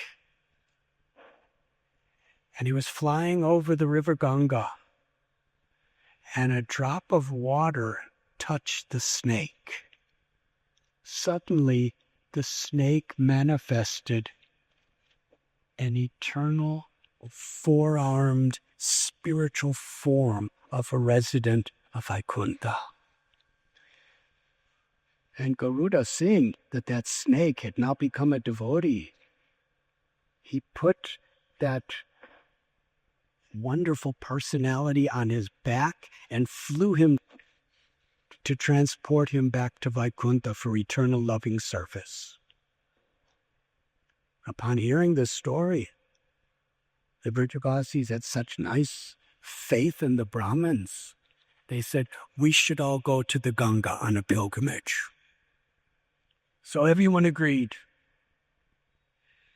And Krishna happened to see Nanda Maharaj and the cowherd men loading various paraphernalia on ox carts. And he said, what are you doing? And they told him the story. We're going on pilgrimage to Ganga. All the holy places in all the universe are forever existing in Vrindavan. Just like all the incarnations and all the expansions and all the plenary portions are all within Krishna. And all the goddesses and all the devis and all the goddesses of fortune and all the consorts of the Supreme Lord are all eternally residing within Srimati Radharani. Similarly, all the spiritual abodes and all the holy places and all existence are forever existing within Vrindavan. Because Srimati Radharani is Vrindavaneshwari, and Vrindavan is an expansion of Krishna himself. It is his eternal abode. So Krishna told Nanda Maharaj, there's no reason to go on pilgrimage anywhere because the pilgrimage is right here. Ganga is here. Come, I'll show you. And he took Nanda Maharaj by the hand, and he and all the Vrajavasis came to Manasi Ganga. And just to make his words ring completely true to all the Vrajavasis, immediately Ganga Mai, the goddess of Ganga, with her full splendor, she appeared, riding on a royal, majestic, beautiful crocodile.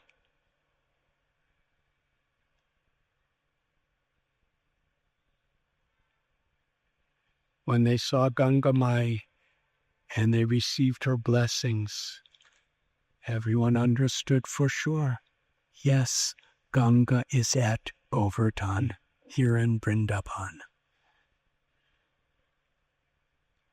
And this particular story that we are speaking is taking place on the day of Diwali.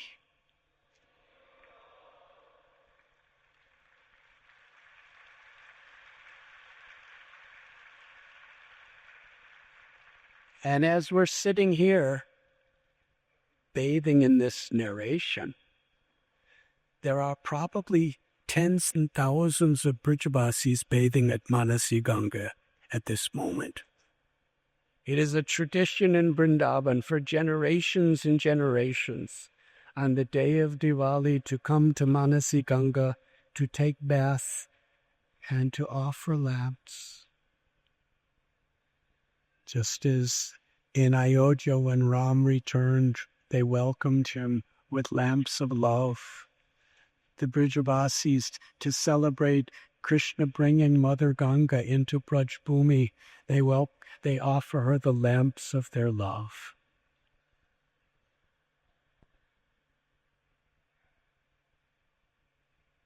Our acharyas describe there is no difference between Manasi Ganga and Ganga. She is Ganga. But the sweetness and the power of the purification and the love that she gives here at Govardhan is unparalleled from any other place.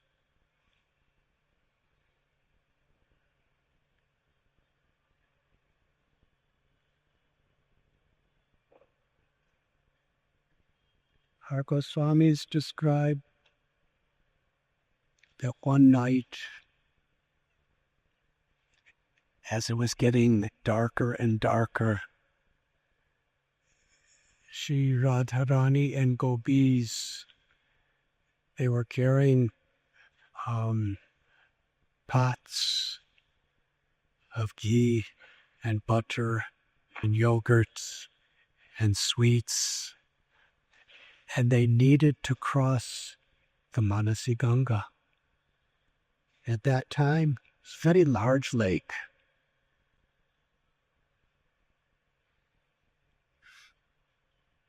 They became very afraid. As it was getting darker and darker, there was no way to cross. Krishna put on the robes of a boatman and actually disguised his true identity. He appeared like a boatman, and he had a really old boat. And Gopis called out to him, "Oh, boatman, boatman, please carry us across before it gets too dark." And the boatman said, "Well, you have to pay." I said, "What do we pay?" He says, "Give me all your sweets." So they gave all the sweets after some negotiations, and Krishna ate them very nicely. And then they got in the boat, and he began to row.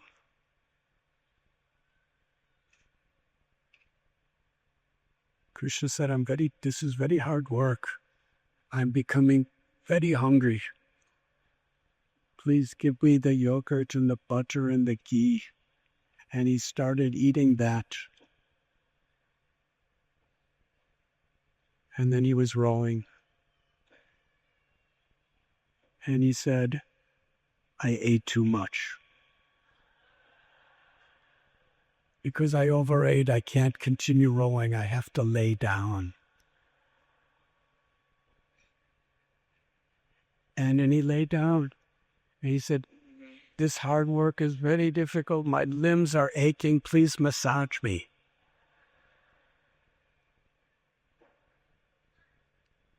Then he started rowing again. He said, there's too much weight on this boat. You have to take off all your jewels and your ornaments and throw them in Manasi Ganga. Gopi said, if you don't take us across, we're going to throw you in the Manasi Ganga.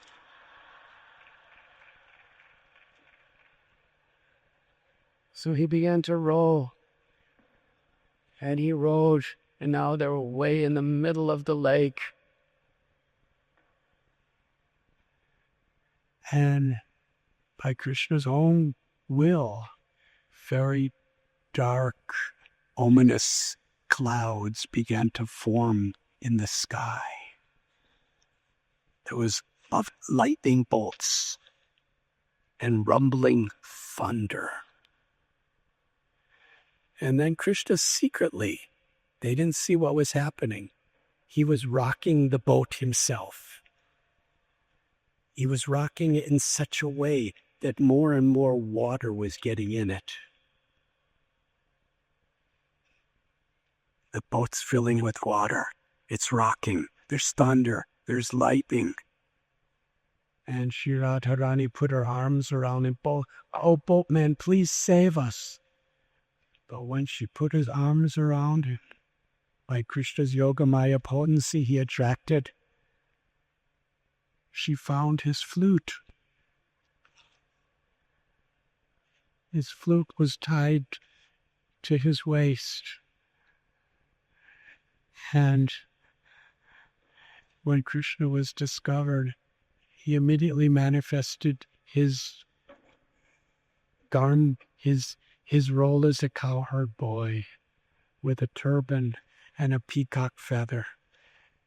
And being irresistibly attracted by the desire to please Sri Radha and gopis, he began to play his flute. And our worship Goswamis tell this beautiful story that throughout the night, Krishna played his flute under the moonlight and the stars, and had fun, very sweet pastimes with Sri Radha and her gopis. And in this way, our Goswamis reveal to us just a drop from the limitless glories of Manasi Ganga.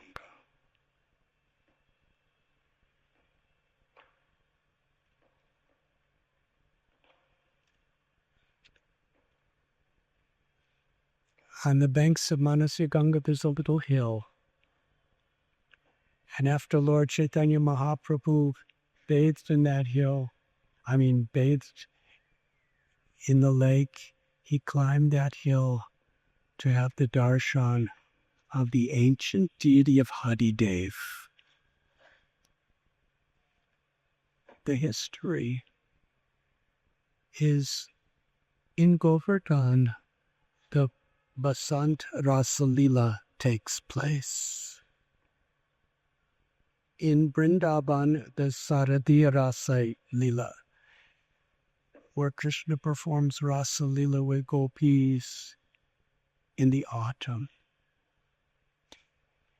And that is very much where Krishna plays his flute at Bamsivat.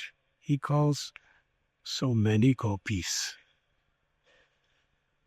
Here at Govardhan, when he plays his flute at the Rasastali, he calls specifically most confidential gopis of Sri Radha's associates. So it's a very special spring Rasleela. And this subject is described in the writings of Jayadev Goswami and Gita Govinda. Sri Chaitanya Mahaprabhu with Ramananda Rai and Swarup Damodar Goswami at the Gambira in Puri would often discuss these beautiful pastimes. One evening, when gopis and Srimati Radharani were waiting for Krishna, time passed. They waited, and they waited, and they waited. Yogayatam nameshina chakshusha brashayatam sunyayatam jagat sarvam govinda virahename. This is the love of the gopis. Srila Prabhupada describes they criticized Lord Brahma because he created the human body with eyelids. And eyelids involuntarily open and close. Now, since this lecture started, you probably blinked your eyes hundreds and hundreds of times. But I don't think any of you have ever noticed that you did it even once.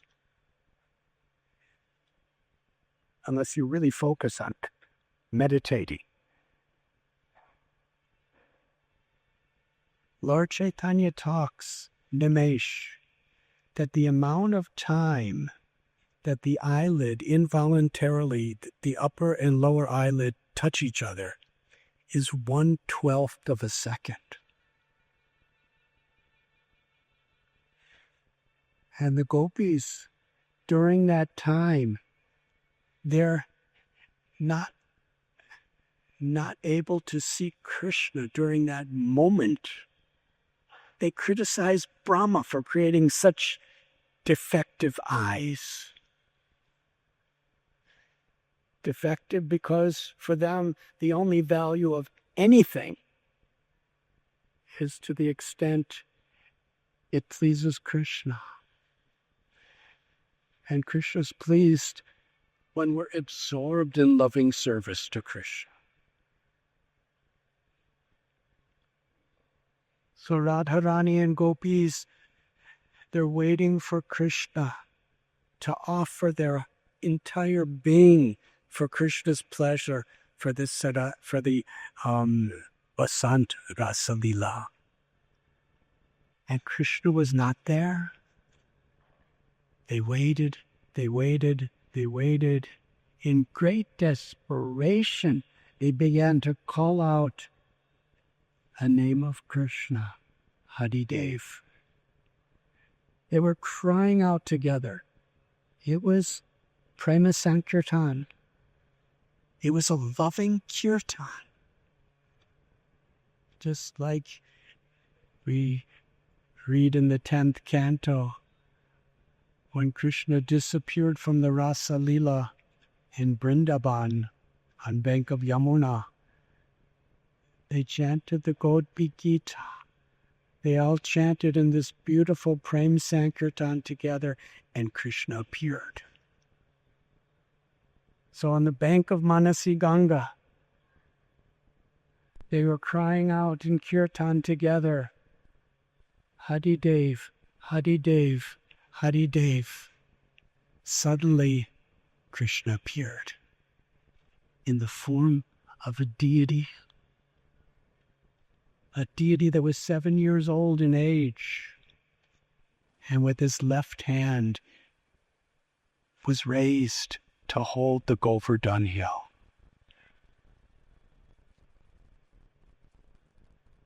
Giridhari, the lifter of Govardhan hill, whose charming form forever enchants the hearts of the devotees. Gopis with water from Manasi Ganga, with fragrant blossom flowers, with lamps, with prayers, with song, they worshipped Haridev. And then Krishna came, and they performed their beautiful pastimes. But from that time, the gopis would regularly come to worship the deity of Haridev. Krishna, the lifter of Govardhan Hill. Sometime later, Radhanath, the great-grandson of Krishna, re-established and formed a temple for Haridev.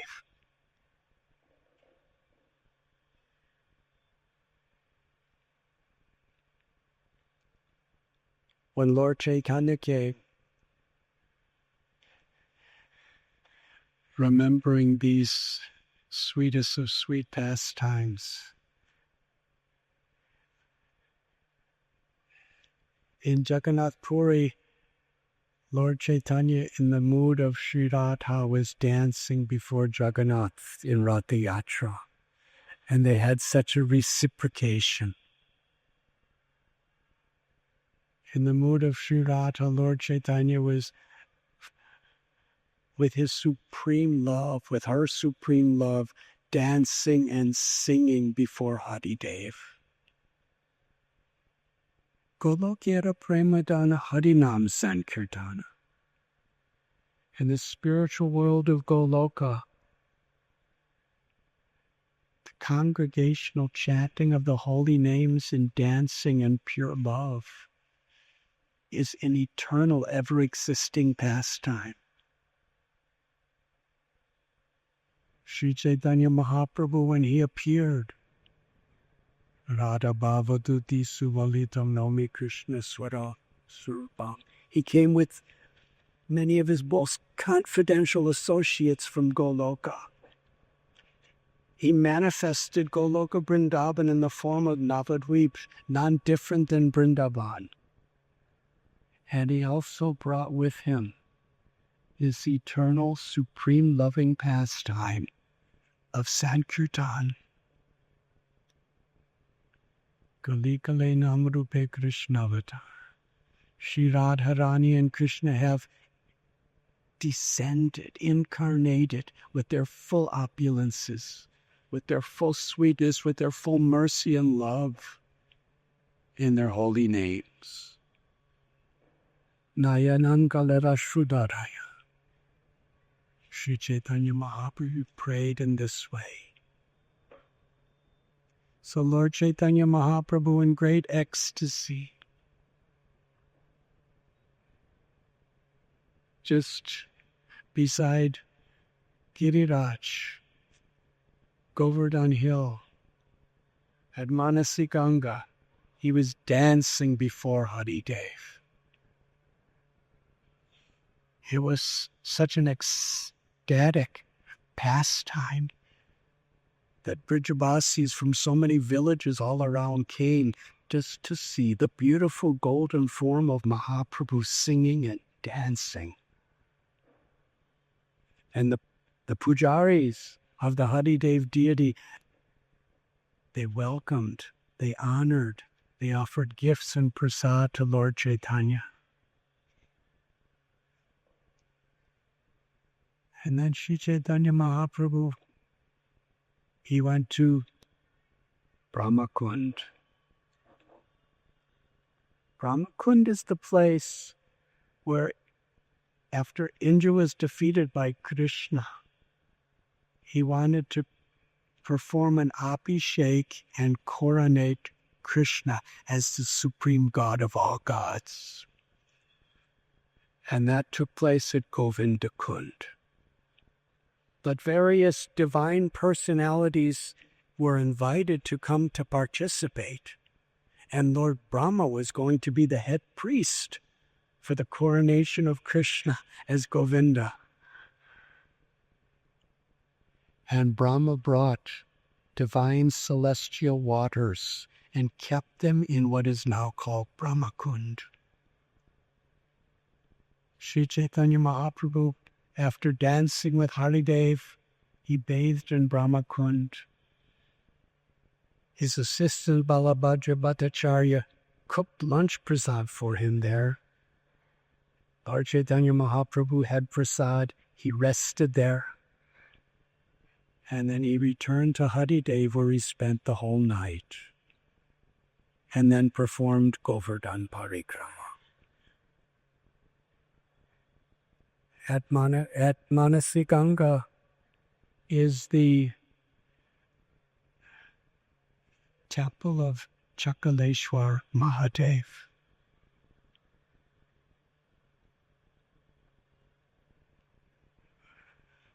I'll just tell this story and then we'll continue tomorrow.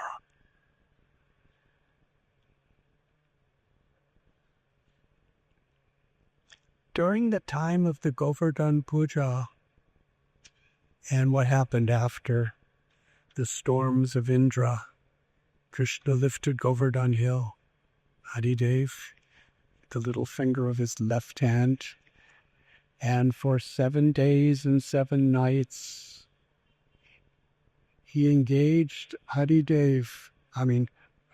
Giriraj, as an umbrella to protect his devotees,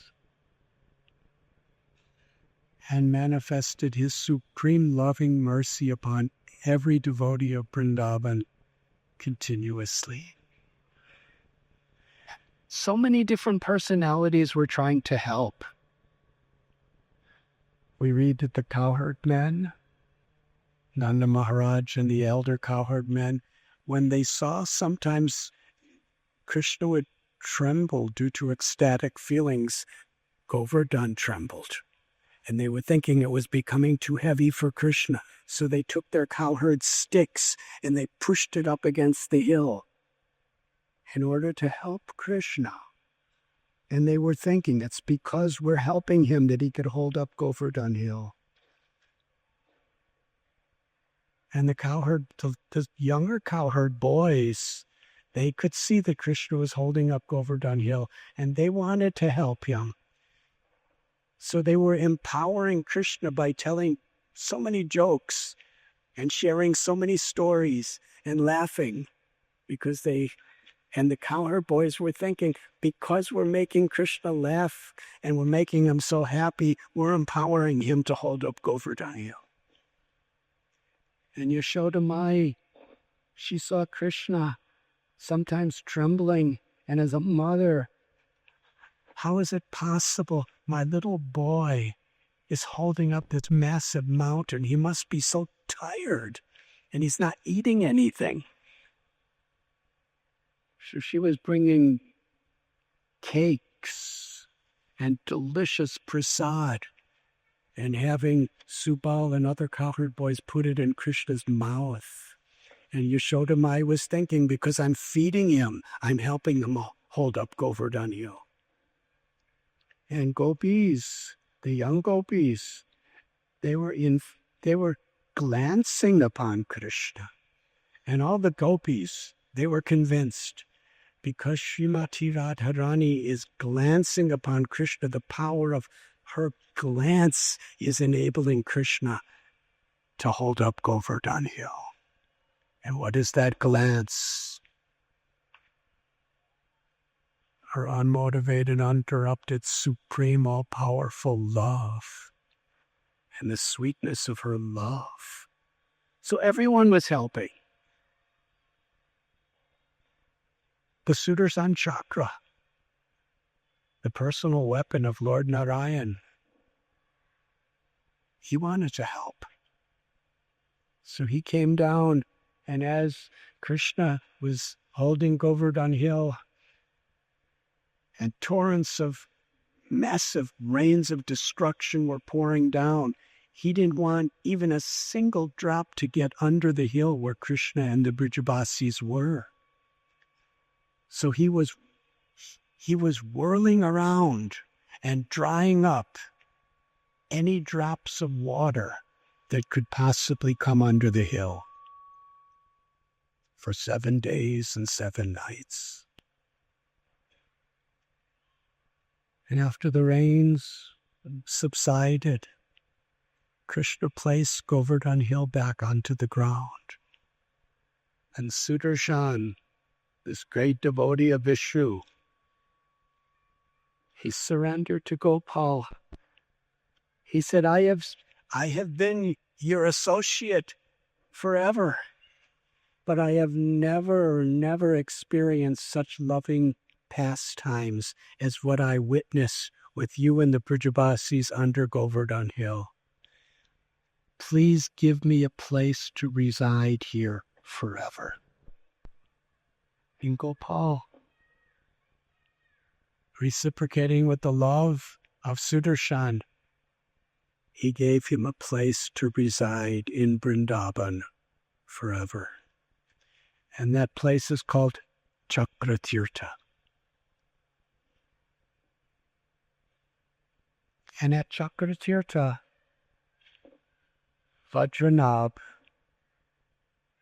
established the deity of Lord Shiva, Chakaleshwar Mahadev.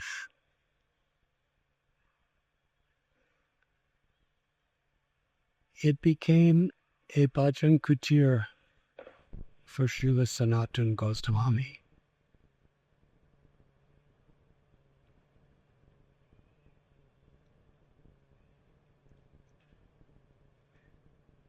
The Bhakti Ratnakar tells us when Sonatan Goswami was a young man, actually he was very young, he had a dream. In the dream, a Brahmin came to his door and handed him the Srimad Bhagavatam. Sonatan Goswami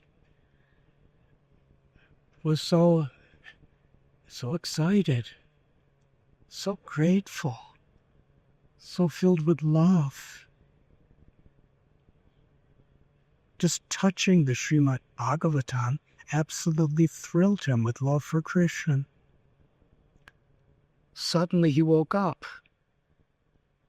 and he didn't have Srimad Bhagavatam. He felt deep separation in his heart from what he just experienced in a dream. At that moment, somebody came to his door.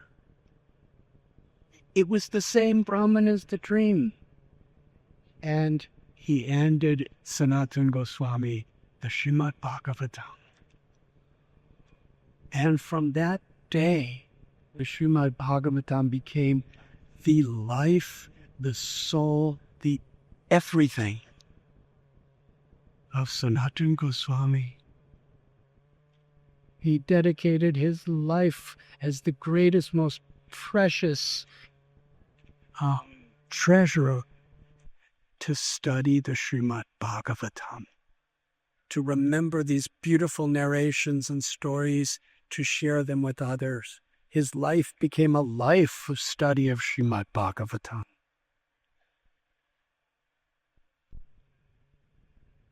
Later, we read he and his younger brother Rupa Goswami and Anupam, the three brothers, they were obliged to take the role of the chief ministers for the Nawab Hussain Shah. He was a very cruel, arrogant king of the Bengal region.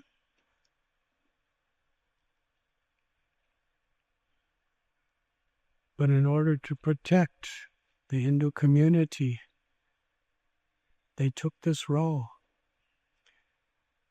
And they were so expert and so gracious and so filled with compassion that everybody honored them, respected them, and loved them, including the Nawab Hussain Shah himself. He was deeply dependent upon them and treated them like brothers. He gave them immense wealth. He built them palaces. But Sonatan Goswami and Rupa Goswami and Anupam, all they wanted to do was serve the Supreme Lord Shri Radha and Krishna. Absorbed in studying and narrating Srimad Bhagavatam. They built what they called Kadamba Kanana, a beautiful forest which was a duplicate of Vrindavan. They made a Radhakund and a Shyamakunda. They had a temple of Madan Gopal, and they had a forest of Kadamba trees and Tamal trees. It was none different than Vrindavan. It was a new Vrindavan from 5 centuries back. And in their little place of Vrindavan, whenever they were not doing their ministerial duties, they would go there and chant the holy names and discuss Krishna's pastimes and worship Krishna and cry and pray in separation from Krishna. And they heard stories of Lord Chaitanya. And according to the Shastras, scriptures, and according to the love within their own heart, they knew for sure that Lord Gauranga was Krishna in the mood of Sri Radha's love. Lord Chaitanya was keeping it secret except from his most confidential associates. Although they never saw the Lord, just by hearing about him, they had that faith. They wrote letters to him. We want to be relieved of these governmental duties, and we want to give our whole heart and life to serving you. Bhakti Ratnakar describes they wrote repeated letters, but they never got a reply. And finally they got a reply. And it was very esoteric. Lord Gauranga, who is now Sri Krishna Chaitanya, he essentially told them that you should continue doing your duty as if you're completely attached, but be totally detached. And Krishna will soon save you by his mercy. So they carried on. And during Lord Chaitanya Mahaprabhu's first attempt to go to Vrindavan, as he left Puri, all of his devotees came with him.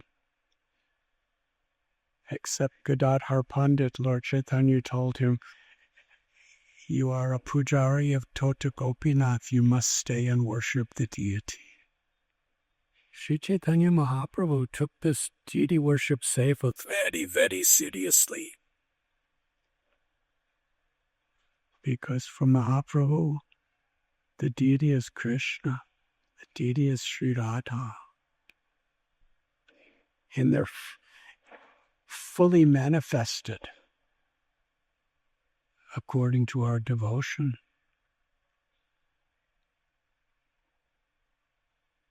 When Lord Chaitanya took a detour out of the way and went to Ramakeli, where Rupa and Sanatan were living.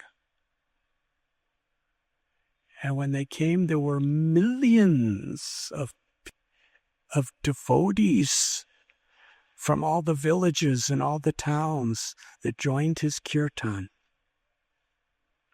And this is a very wonderful story.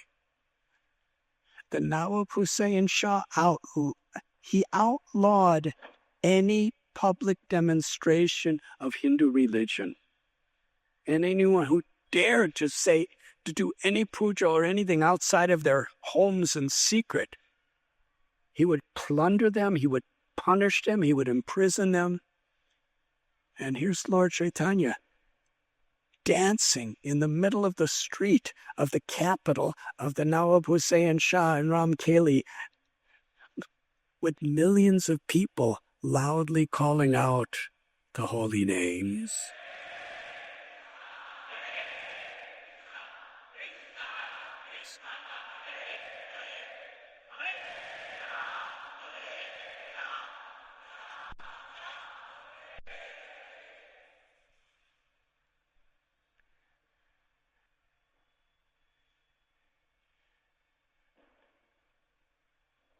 when the Nawab Hussain Shah asked somebody, what's going on out there?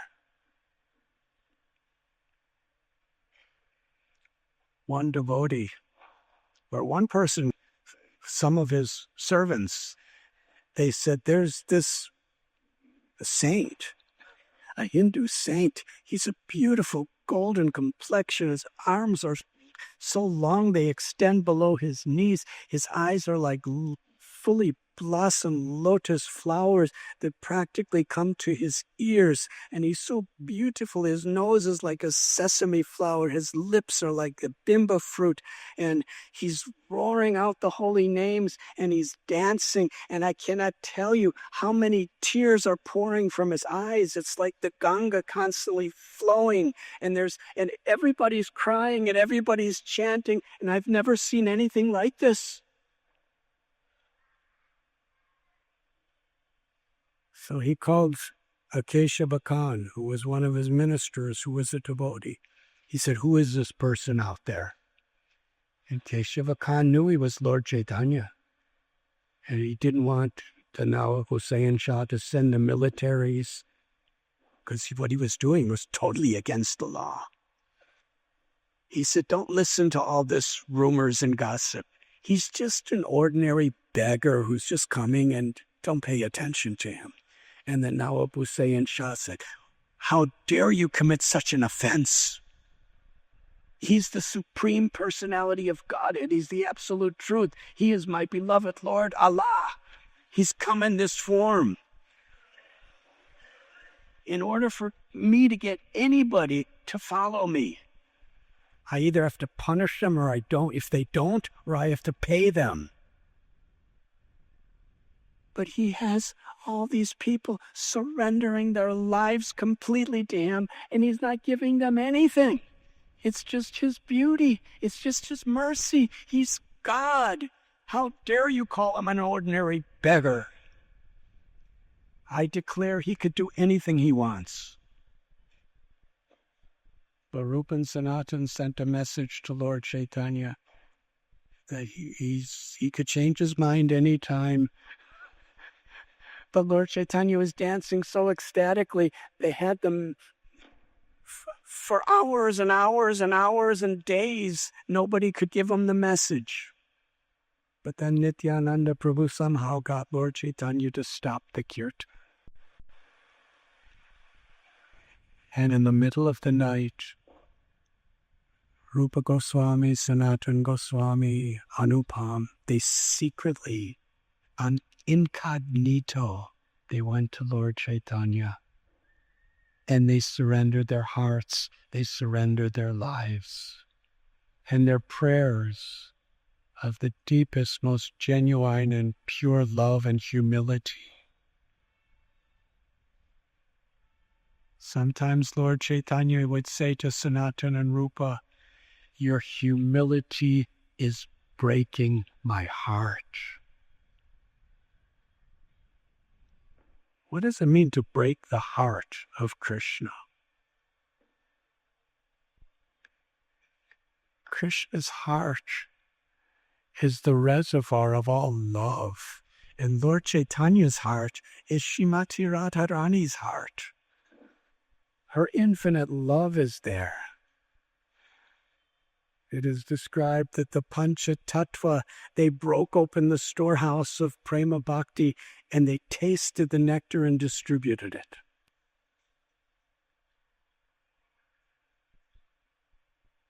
So when Mahaprabhu is saying your humility is breaking my heart, means you've broken open my heart and all my love and all my mercy, everything is there for you.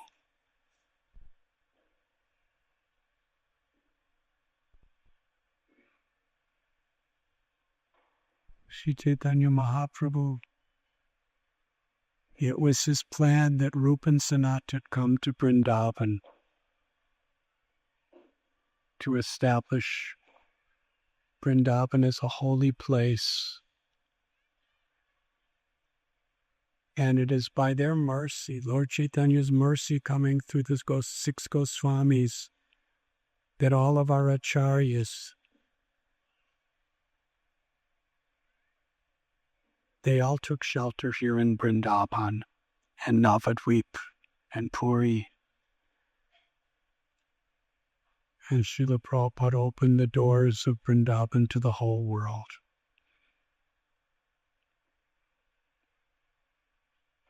Sonatan Goswami told Lord Chaitanya that going to Vrindavan with so many people, you will not be happy. Go alone or with a few. The power of Sonatan Goswami's devotion was so great. Sri Chaitanya Mahaprabhu, who was longing for years and years to come to Vrindavan, and finally he's on his way. He's already gone hundreds and hundreds and hundreds of kilometers. He proclaimed, I'm going back to Puri. And when he returned to Puri, he told devotees that because I hurt the heart of Gadadhar Pandit by not allowing him to come, Krishna would not let me go to Vrindavan.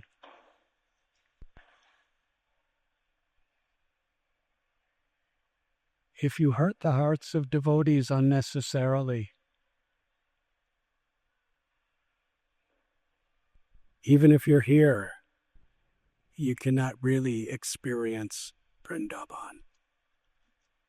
It's a powerful lesson that Lord Chaitanya taught. And he said, unless Gadadhar Pandit from his heart of hearts gives me permission to go, I cannot. Krishna will not allow me to go. And when Gadadhar Pandit heard this, he became so humbled. He said, just come to my house for prasad and I'll be fully satisfied if I can cook for you and feed you. And then you are the supreme independent personality of Godhead. You may go to Vrindavan.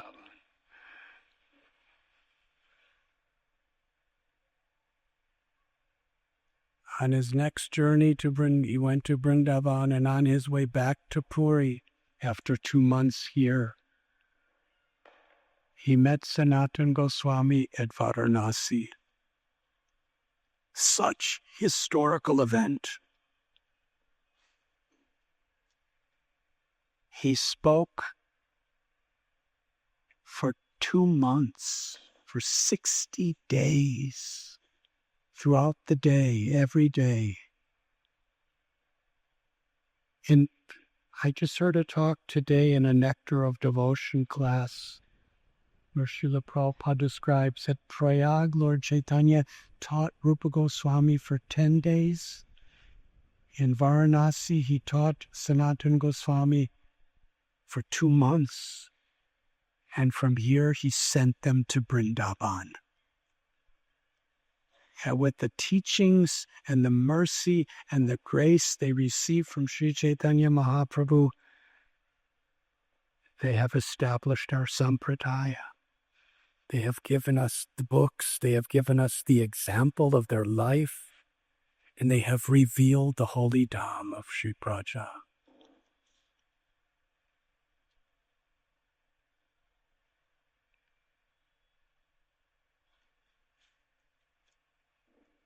After 2 months, Sanatana Goswami just wanted to go with Lord Chaitanya to Puri.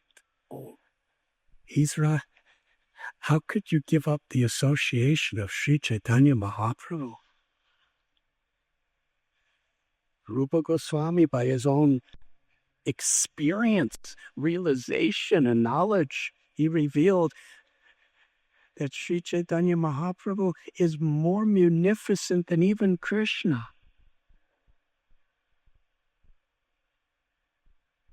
But Sri Chaitanya Mahaprabhu, for the sake of revealing Vrindavan for the world, he ordered Sanatan, you go to Vrindavan. You can come once to visit me in Puri.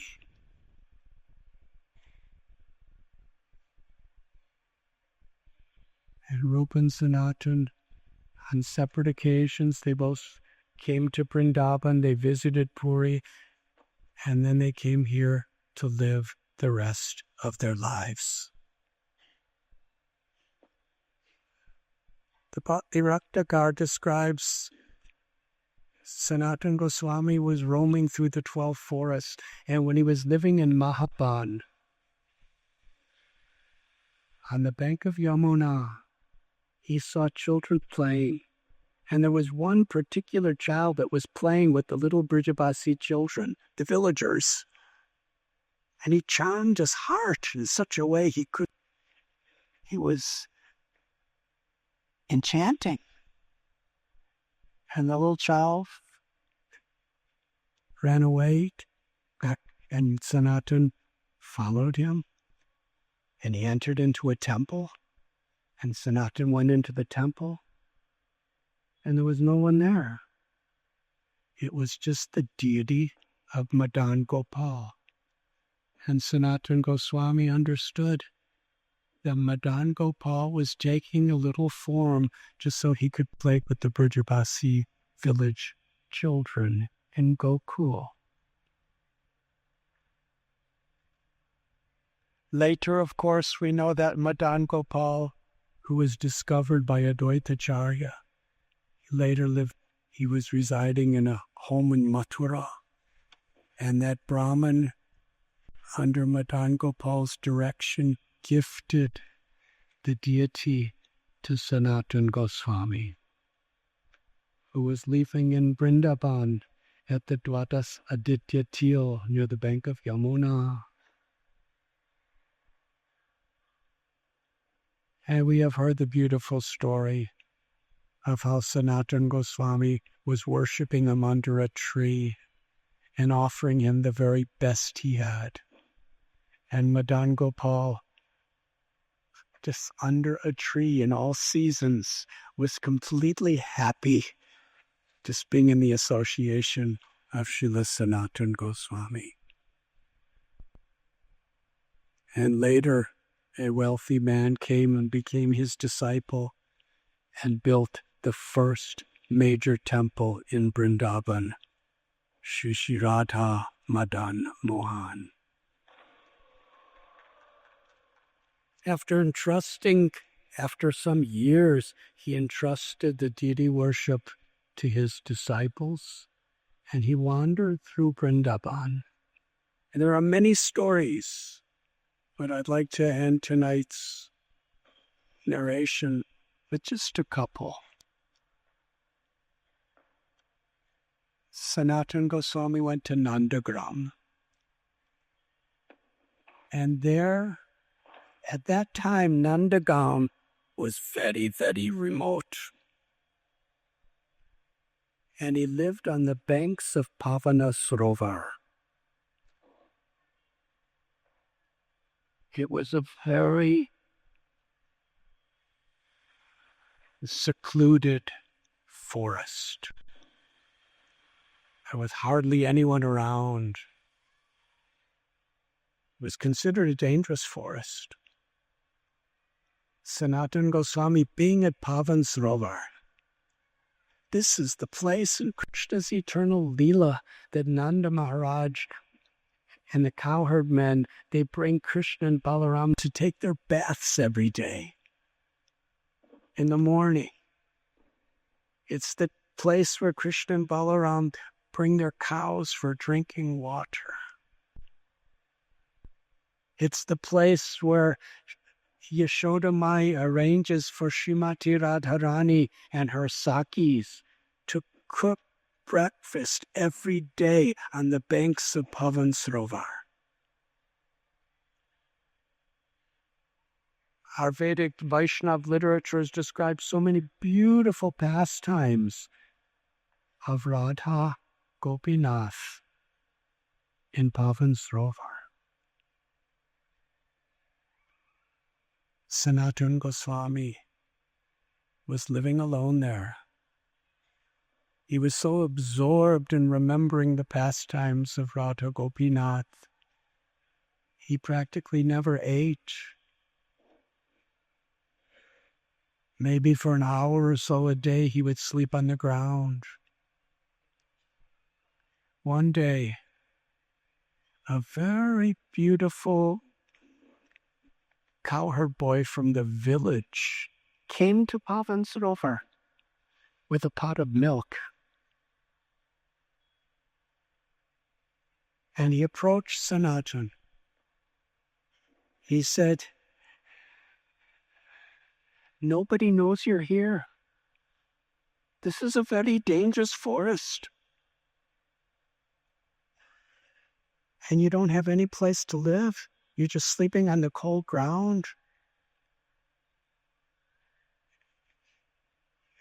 And you don't have any food. And you're not even going to beg for food. The only reason I know you're here is I've been herding my cows and I've seen you here. And let me tell you that if the Brijabasis find out that such a great saint like you is sleeping just in the ground in the forest, it will break their hearts, and it's breaking my heart. I brought you this milk. Please accept it. And please let us build a bhajan kutir for you to stay. That will make all of us, all the Brijabasis and myself, so happy." Sonatan Goswami just listened. And the little cowherd boy, he said, "I'll come back later and pick up the pot." The boy ran away. He said, "I have to go help my father milk the cows now." When Sonatan Goswami all alone drank that milk, something happened. That milk was Krishna's infinite, intimate, inconceivable love for his devotee in the form of milk. We read about how when the cows gave milk for Krishna, it was their ecstatic motherly love. And that's what Krishna tasted. When Yashoda Mai fed Krishna her own milk, it was Krishna tasted her love. And here, Krishna is giving his love in the form of milk to Sonatan Goswami. Who is the Sonatan Goswami? When he tasted that milk, tears began pouring from his eyes. His hairs were standing on end. His limbs were trembling. His heart was flooding over with ecstatic love for Krishna. And by that experience, he understood that that little cowherd boy was Krishna. And Krishna's asking me to have a bhajan kutir. And then Krishna, knowing everything, he arranged the Brijabasis to come to Pavan Sarovar and build a simple bhajan kutir for the happiness and the protection of Sri Sonatan Goswami. And Sonatan Goswami, simply for the pleasure of Krishna and the devotees, he accepted it. He would travel from village to village, and he became so dear to all the Brijabasis. When he would arrive at a village, he knew the whole village would come to the outskirts to greet him. They would be chanting the holy names of Krishna in Sankirtan, knowing how that pleased Sonatan Goswami. And he would ask, "How was your wife? How was your husband? How was your children? How was your parents? How was your cows? How was your crops? How was your health?" Such ordinary concerns and interactions, but they were filled with Vaishnav love and care. And in this way, he completely captured the hearts of all the residents of Vrindavan. He would stay the night and discuss Krishna with all the residents. And then the next morning, when he would leave, they would all be weeping and crying in separation and see him to the outskirts, and he'd go to the next village, and the same thing happened. And one village, they were so overwhelmed. They were begging and pleading and praying for Sonatan Goswami to stay an extra day. And he did. And to this day, the name of that village is the place he stayed an extra day.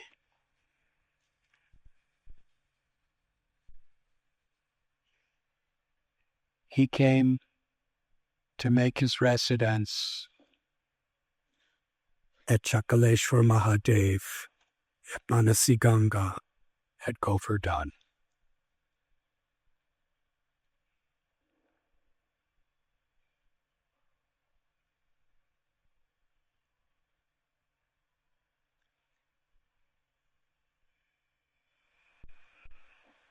He would write his transcendental literatures there. Right beside the ancient, all-merciful form of Lord Mahadev Chakaleshwar, Sonatan Goswami and Lord Shiva had very intimate, loving relationship. Vaishnavanam yata Shambhu. The love between Vaishnavas was personified.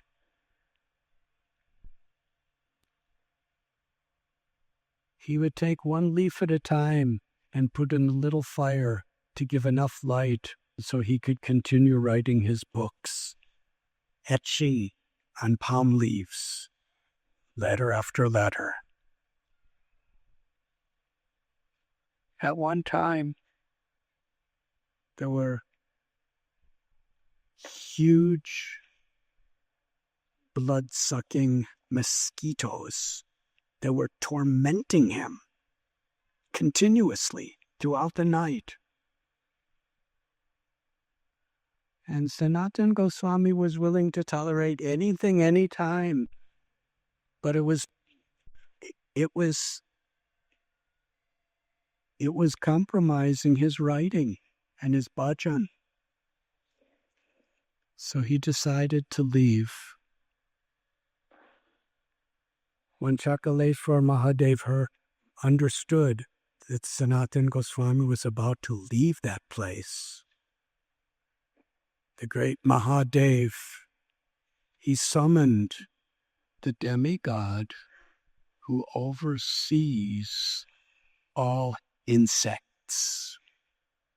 And he ordered that demigod, I am holding you responsible that not a single mosquito ever comes to disturb Sonatan Goswami. And then Lord Shiva himself, Chakaleshwar Mahadev, disguised himself as a Brahmin and went to Sonatan Goswami and said, Goswamiji, please, I plead with you, stay one more night. If the mosquitoes bother you, go, but stay one more night. And they never came back. So he remained at Chakaleshwar Mahadev, and every day, Sonatan Goswami did Govardhan Parikrama. The Parikrama that we worship Govardhan is approximately 14 miles around.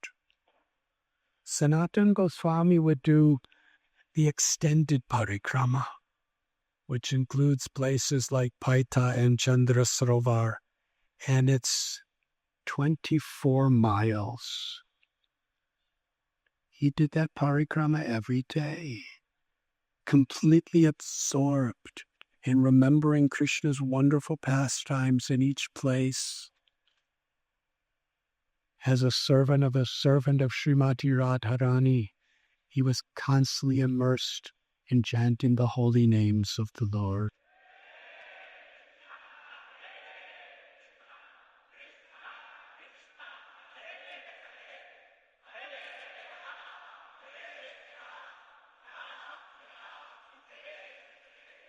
as he was growing older, it was very difficult, but he never considered even doing the smaller parikrama.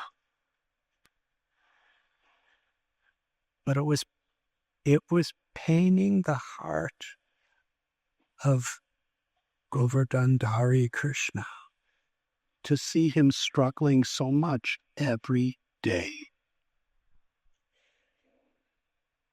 So one day again, Krishna had special Lila with Sonatan Goswami.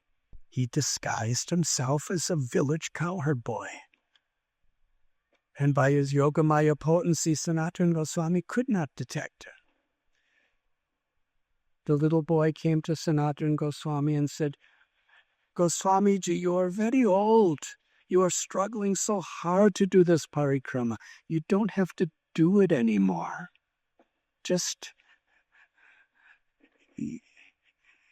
It's not necessary. Sonatan Goswami was so humble. He said, I must do it every day because it is my service to Krishna.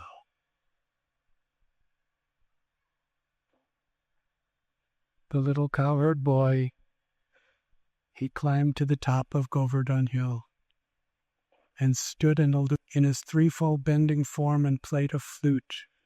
And as he played his flute, Govardhan Hill melted, and Krishna's footprints entered into a stone. The cowherd boy came down. Sonatan Goswami didn't see that. He came down with the stone and said, Goswamiji, let me bring this to your bhajan kutir. Krishna carried that big rock all the way back to Chakaleshwar Mahadev and put it in Sonatan Goswami's kutir. And the boy said, if you circumambulate this Govardhan Shila 7 times, it is equal to doing the full parikrama of Giriraj. And it is my wish and my hope that you will do like this. Then the boy left. And Sonatan Goswami saw in the stone was Krishna's footprint. And also the footprint or the hoof print of a cow. And a print of Krishna's cowherd stick. And as he reflected, Krishna within his heart revealed that little boy was Krishna himself, who played the flute, who melted the rocks, and who carried that rock back for Sonatan Goswami.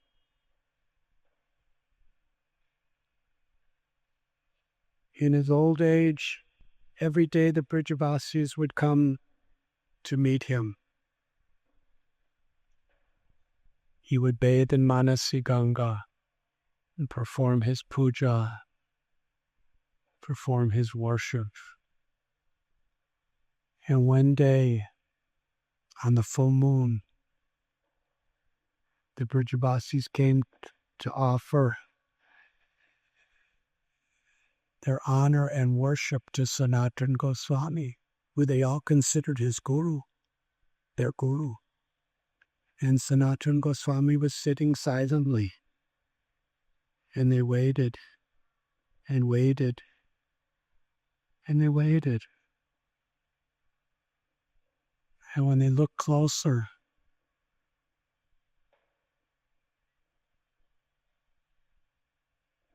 his life had departed from his body.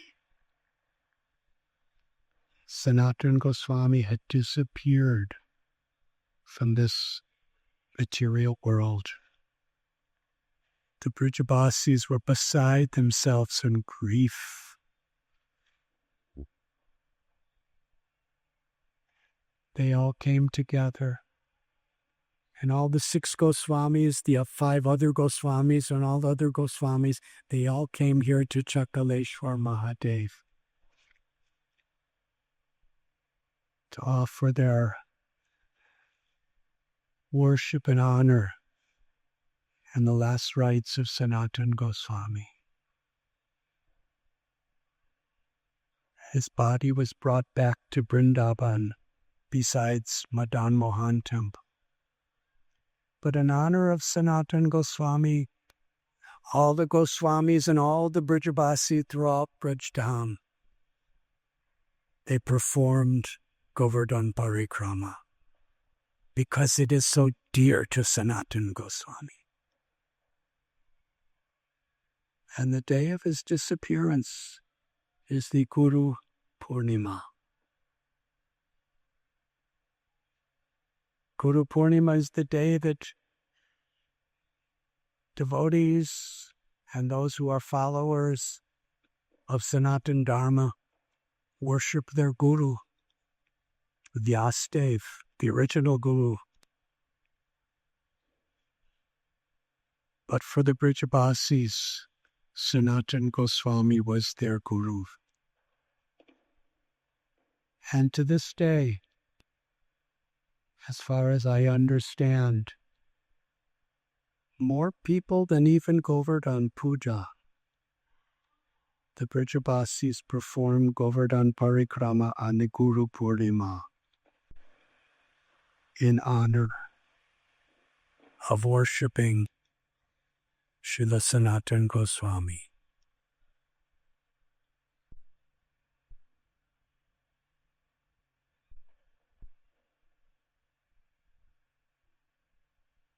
When Srila Prabhupada was in his last days,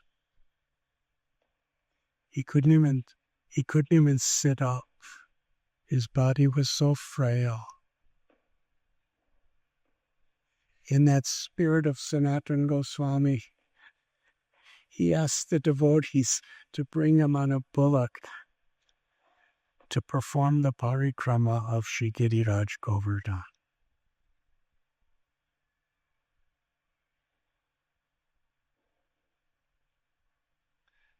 Devotees pleaded with him, cried to him, begging him, please don't go, you cannot live. His doctor was there. He said, he will surely die. Nobody could survive in his condition because in those days there was no pavement like now. It was just pathway.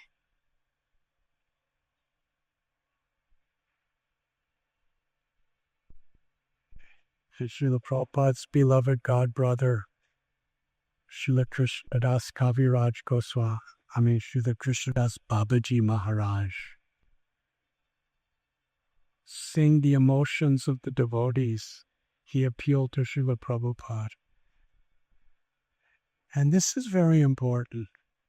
Krishnadas Babaji Maharaj was one of Srila Prabhupada's dearmost friends and god brothers.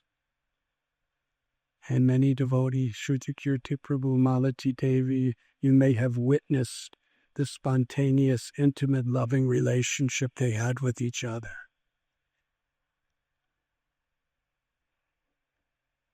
Krishnadas Babaji Maharaj told Srila Prabhupada when he saw the emotions that your devotees, they love you so much.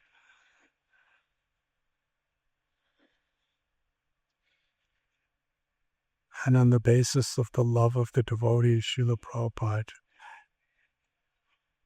he remained at Krishna Balaram temple. But after his disappearance, the devotees took a murti of Srila Prabhupada on the Govardhan Parikrama.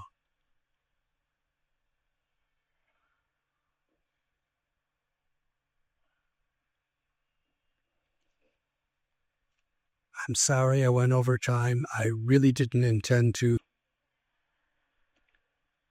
But we'll continue tomorrow. Thank you very much.